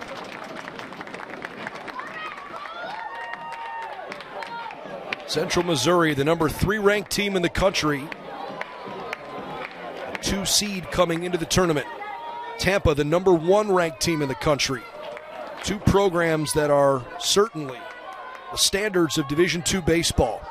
And the game they are playing here in the first of this best of 3 has been worthy of a national championship stage. Kreisel squares very early. Look at Urso charging. And now stepping off the back of the bump. And the first baseman not charging because Russo's holding the runner. If you're going to bunt, you would think you would be bunting towards first base if you could. Like you said, I mean, that bunt he had earlier, that bunt attempt, it wasn't good where he popped it up. And if you're the pitcher, I think that the strategy here with the catcher, Irigoyen, throw something up. He's already popped one up, and it's very hard to bunt a ball down into the ground when it's up at your letters. Specifically up and in. Don't let him Right. extend the bat over the plate. Right. Throw it high and tight. Yeah, high and tight.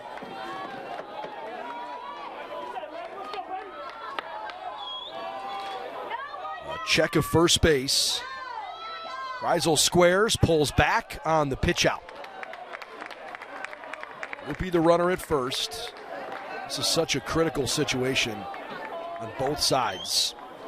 Offensively, you can't afford to make a mistake and throw a ball away. You got to know what you're going to do in a bunt situation, in a maybe delayed steal from Groupie.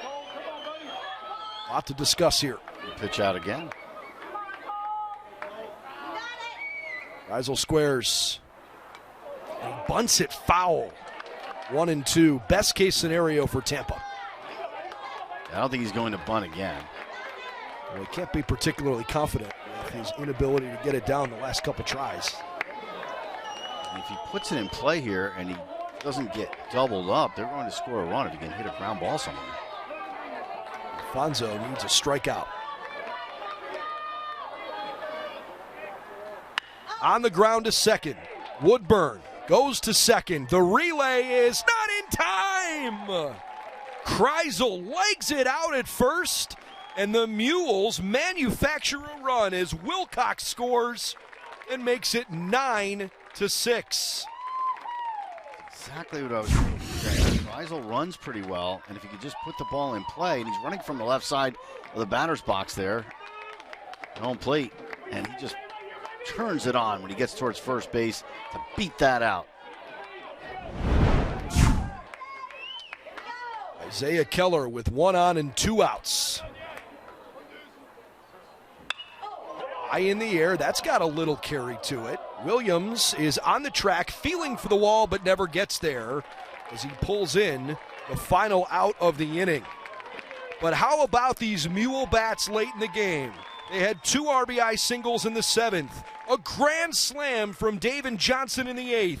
Kreisel adds some insurance in the top of the 9th. And suddenly it's the Mules who are 3 outs away from taking a 1-0 lead in the best of 3 national title series.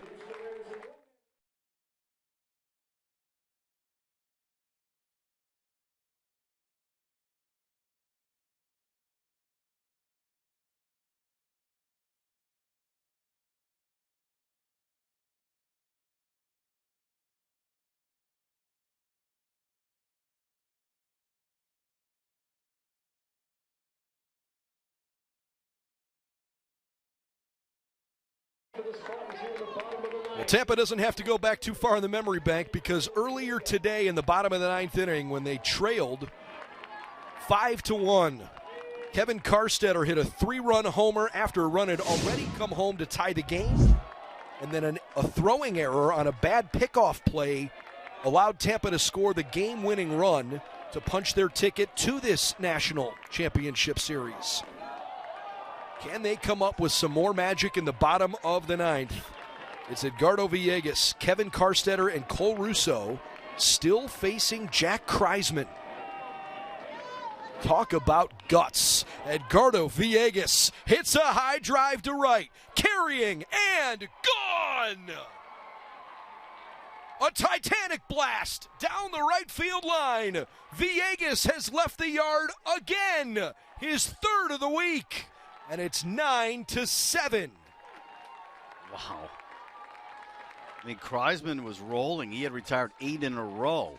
He was wild earlier when he walked 5 in his first couple of innings. But he had been on a roll. Now Coach Crooks is going to come out to the mound. I think that's going to do it for Kreisman. Look at that launch angle. That thing was pumped out of here. By Villegas, traveled 366 feet, and the exit velocity 101. Wow. One pitch into the ninth inning.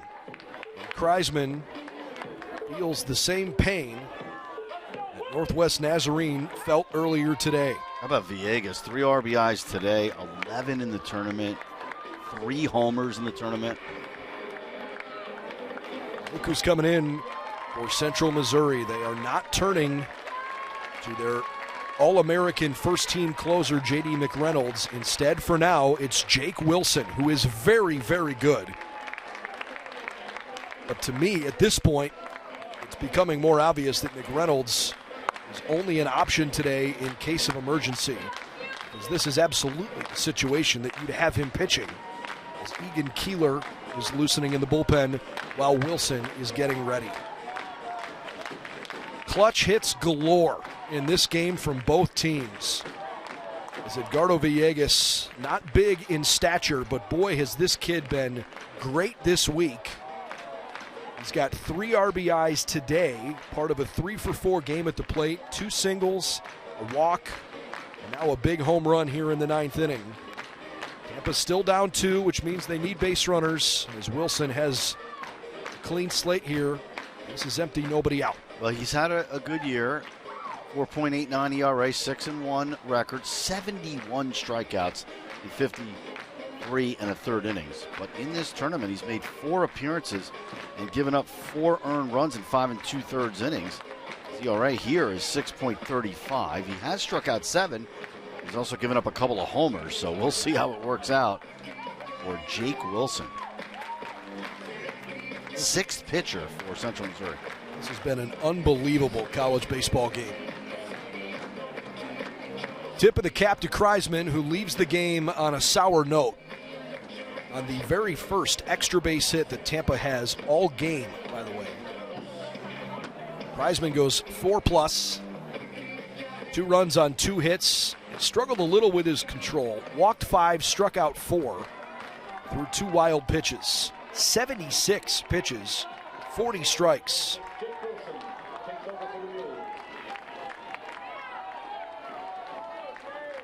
So Jake Wilson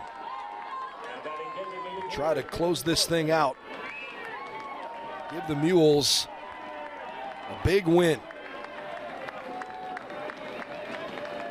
Carstetter, the hero from earlier, didn't miss that one. Right on the button. Base hit left field. The tying run is at the plate. And it's Cole Rousseau. Can they do it twice in one day? Down 4 runs bottom of the ninth in the semi earlier today. And we're down 3 runs here for that home run by Villegas.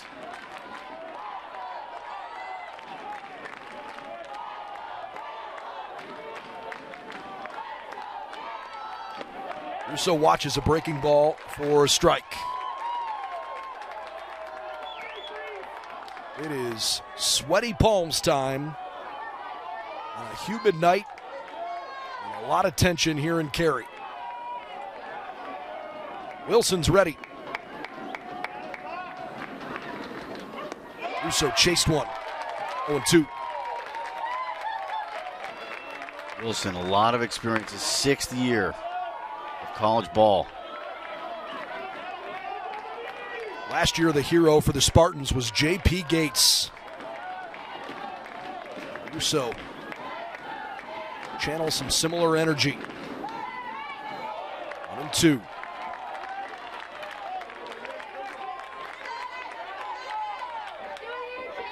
He's got a single today, hit into a double play, struck out looking, and a fly out to left.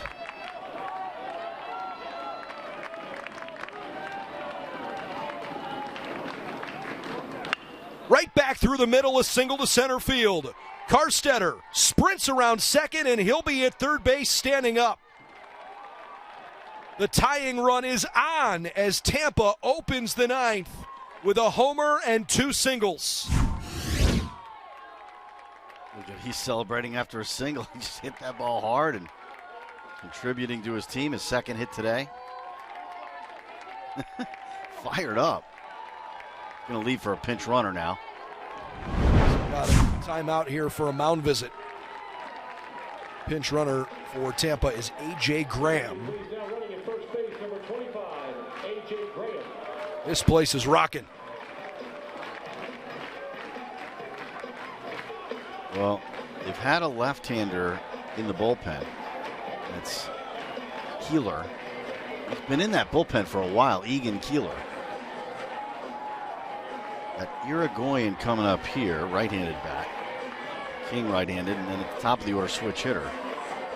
It'll be more a matter of what do you think about Wilson and the way he's throwing it as he's come on and given up a couple of base hits in a row to start his outing. They're really hoping that Jake channel what he needs to. Meanwhile, Keeler took off his hat and tipped it to the dugout to say, yep, I'm ready if you need me. How about the first game in this best of 3? Punch and counterpunch from 2 of the top 3 ranked teams in the country almost all year long. Time called at home plate. This guy's really swung the bat well, Irigoyen. 6 for 16 in the tournament. Another addition to the Tampa roster this year. Right side of the infield's pretty open. Fouls it straight down. The outfield is playing him straight up, pretty deep. No doubles defense. A lot of room in both gaps. Play the infield at double play depth. You don't care if that run scores, doesn't mean anything. Try to get 2 outs. 3 straight hits and a run home already in the 9th. Irigoyen with a drive. No way! Did they do it again? No, at the fence. Tagging at third. Sprinting back to first. Do they double him off? Yes! It's amazing! What a defensive play by the left fielder Tobel. 2 outs and the base is empty on a dramatic sac fly to the left center field gap. Wow. I mean, first of all, I thought that was fun too when he got the bat. It scores the run. Watch Tobel. Gets to that ball right in front of the wall. Then he throws it in. And you could see Kreisel notices the base runner was having trouble getting back quick enough, and he doubles him off. And that's a pinch runner in Graham. That is a terrible mistake by the pinch runner to get doubled off. He thought it was maybe going to go off the ball, but you got to be careful in that situation. A double play.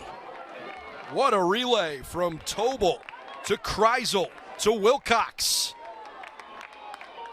Karstetter scores 9-8, but now the bases are clear. Maddox King. Actually, pinch hitter. Beg your pardon, it's Lenny Ashby who is pinch hitting for King. That ball just kind of died up in the sky. It looked like it was going to leave the yard and just ran out of gas.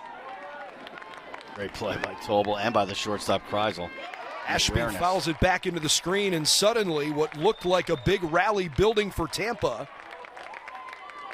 now needs to hit the reset button. I mean, the one thing you could say about Graham is that he is the tying run, so he wanted to make sure, if that ball hits the wall, he wants to try to score on first base, but he had to race back, and he did not win the race.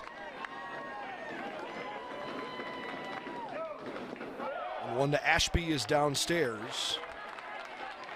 That's tough for a guy who has not even played at all. He's a pinch runner, Graham. It's a tough mistake.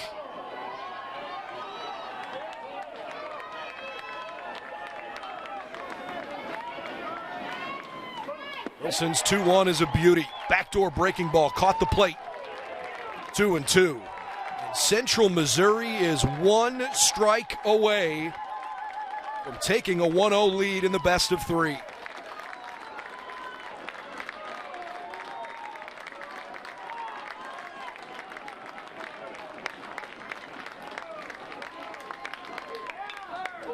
Rocket foul down the left side. Man, so close to a walk-off homer by Irigoyen. One run the difference in this game. Perhaps the robbed home run, the one you think of, that Kriskowski brought back from Urso in the eighth. A 2-2 is hammered foul the other way. Ashby is right on Wilson. That went zooming out of here. Ashby was announced as a pinch hitter in the first game of the day. Then they made a pitching change, did Northwest Nazarene. Then as soon as they made that change, a subsequent additional pinch hitter was announced. So Ashby never actually swung the bat. His chance again, the 2-2, swing and a miss, ball game. However improbable it may have seemed just an hour ago, Central Missouri trailed 6-2, and they come back with a 9-8 win to take a 1-0 lead in the best of three. The Mules, who have not won the national title in over 2 decades, are 1 win away from glory. Wow. I mean, unbelievable as they win their 4th consecutive game. Seems like every game has been thrilling. And the celebration there for Wilson, the cap flying off his head, and he gets the save. And it was only a few feet, it seemed, from that ball either hitting the wall or going out of here off the bat of Irigoyen that would have won the game for Tampa. But what a comeback. I mean, you're down 6-2 going to the 7th inning against the #1 team in the country, #1 seed, defending champs, and Central Missouri comes up with 2 in the 7th, 4 in the 8th. They got some insurance there in the 9th inning, and they win it to take the lead in this championship series. While he doesn't suffer the loss, it's the 2nd consecutive outing that last year's National Pitcher of the Year, Skylar Gonzalez, does not help his team win a ball game.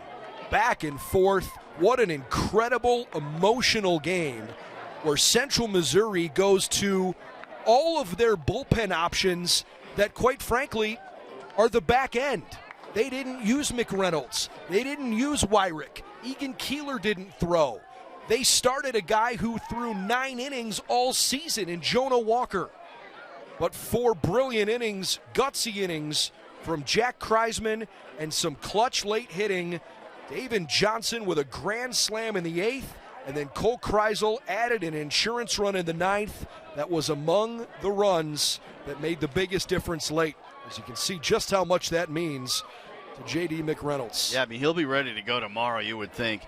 The crushing blow was that grand slam that you mentioned. I mean, David Johnson, that was it. It flipped the script, and what an emotional roller coaster in this game and this day for Tampa. They thought maybe they would be done. They're down 5-0 late earlier today against Northwest Nazarene. They're down by 4 in the 9th inning, and they win. And then they thought they were going to win this game, and they could not hang on. And they tried to come back late. They're in the bottom of the 9th inning, but they just come up short.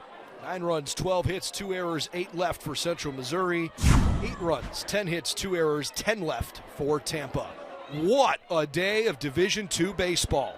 Tampa won the first game 6-5, and they give up a late lead. Central Missouri 9, Tampa 8. So the Mules are 1 win away from a national championship. Can't wait to see you tomorrow. Boy, I hope it's much more like what we saw today here at the USA Baseball National Training Complex. For Joe Castellano, I'm Brendan Gulick. We'll see you tomorrow afternoon where the Mules are closing in on a title.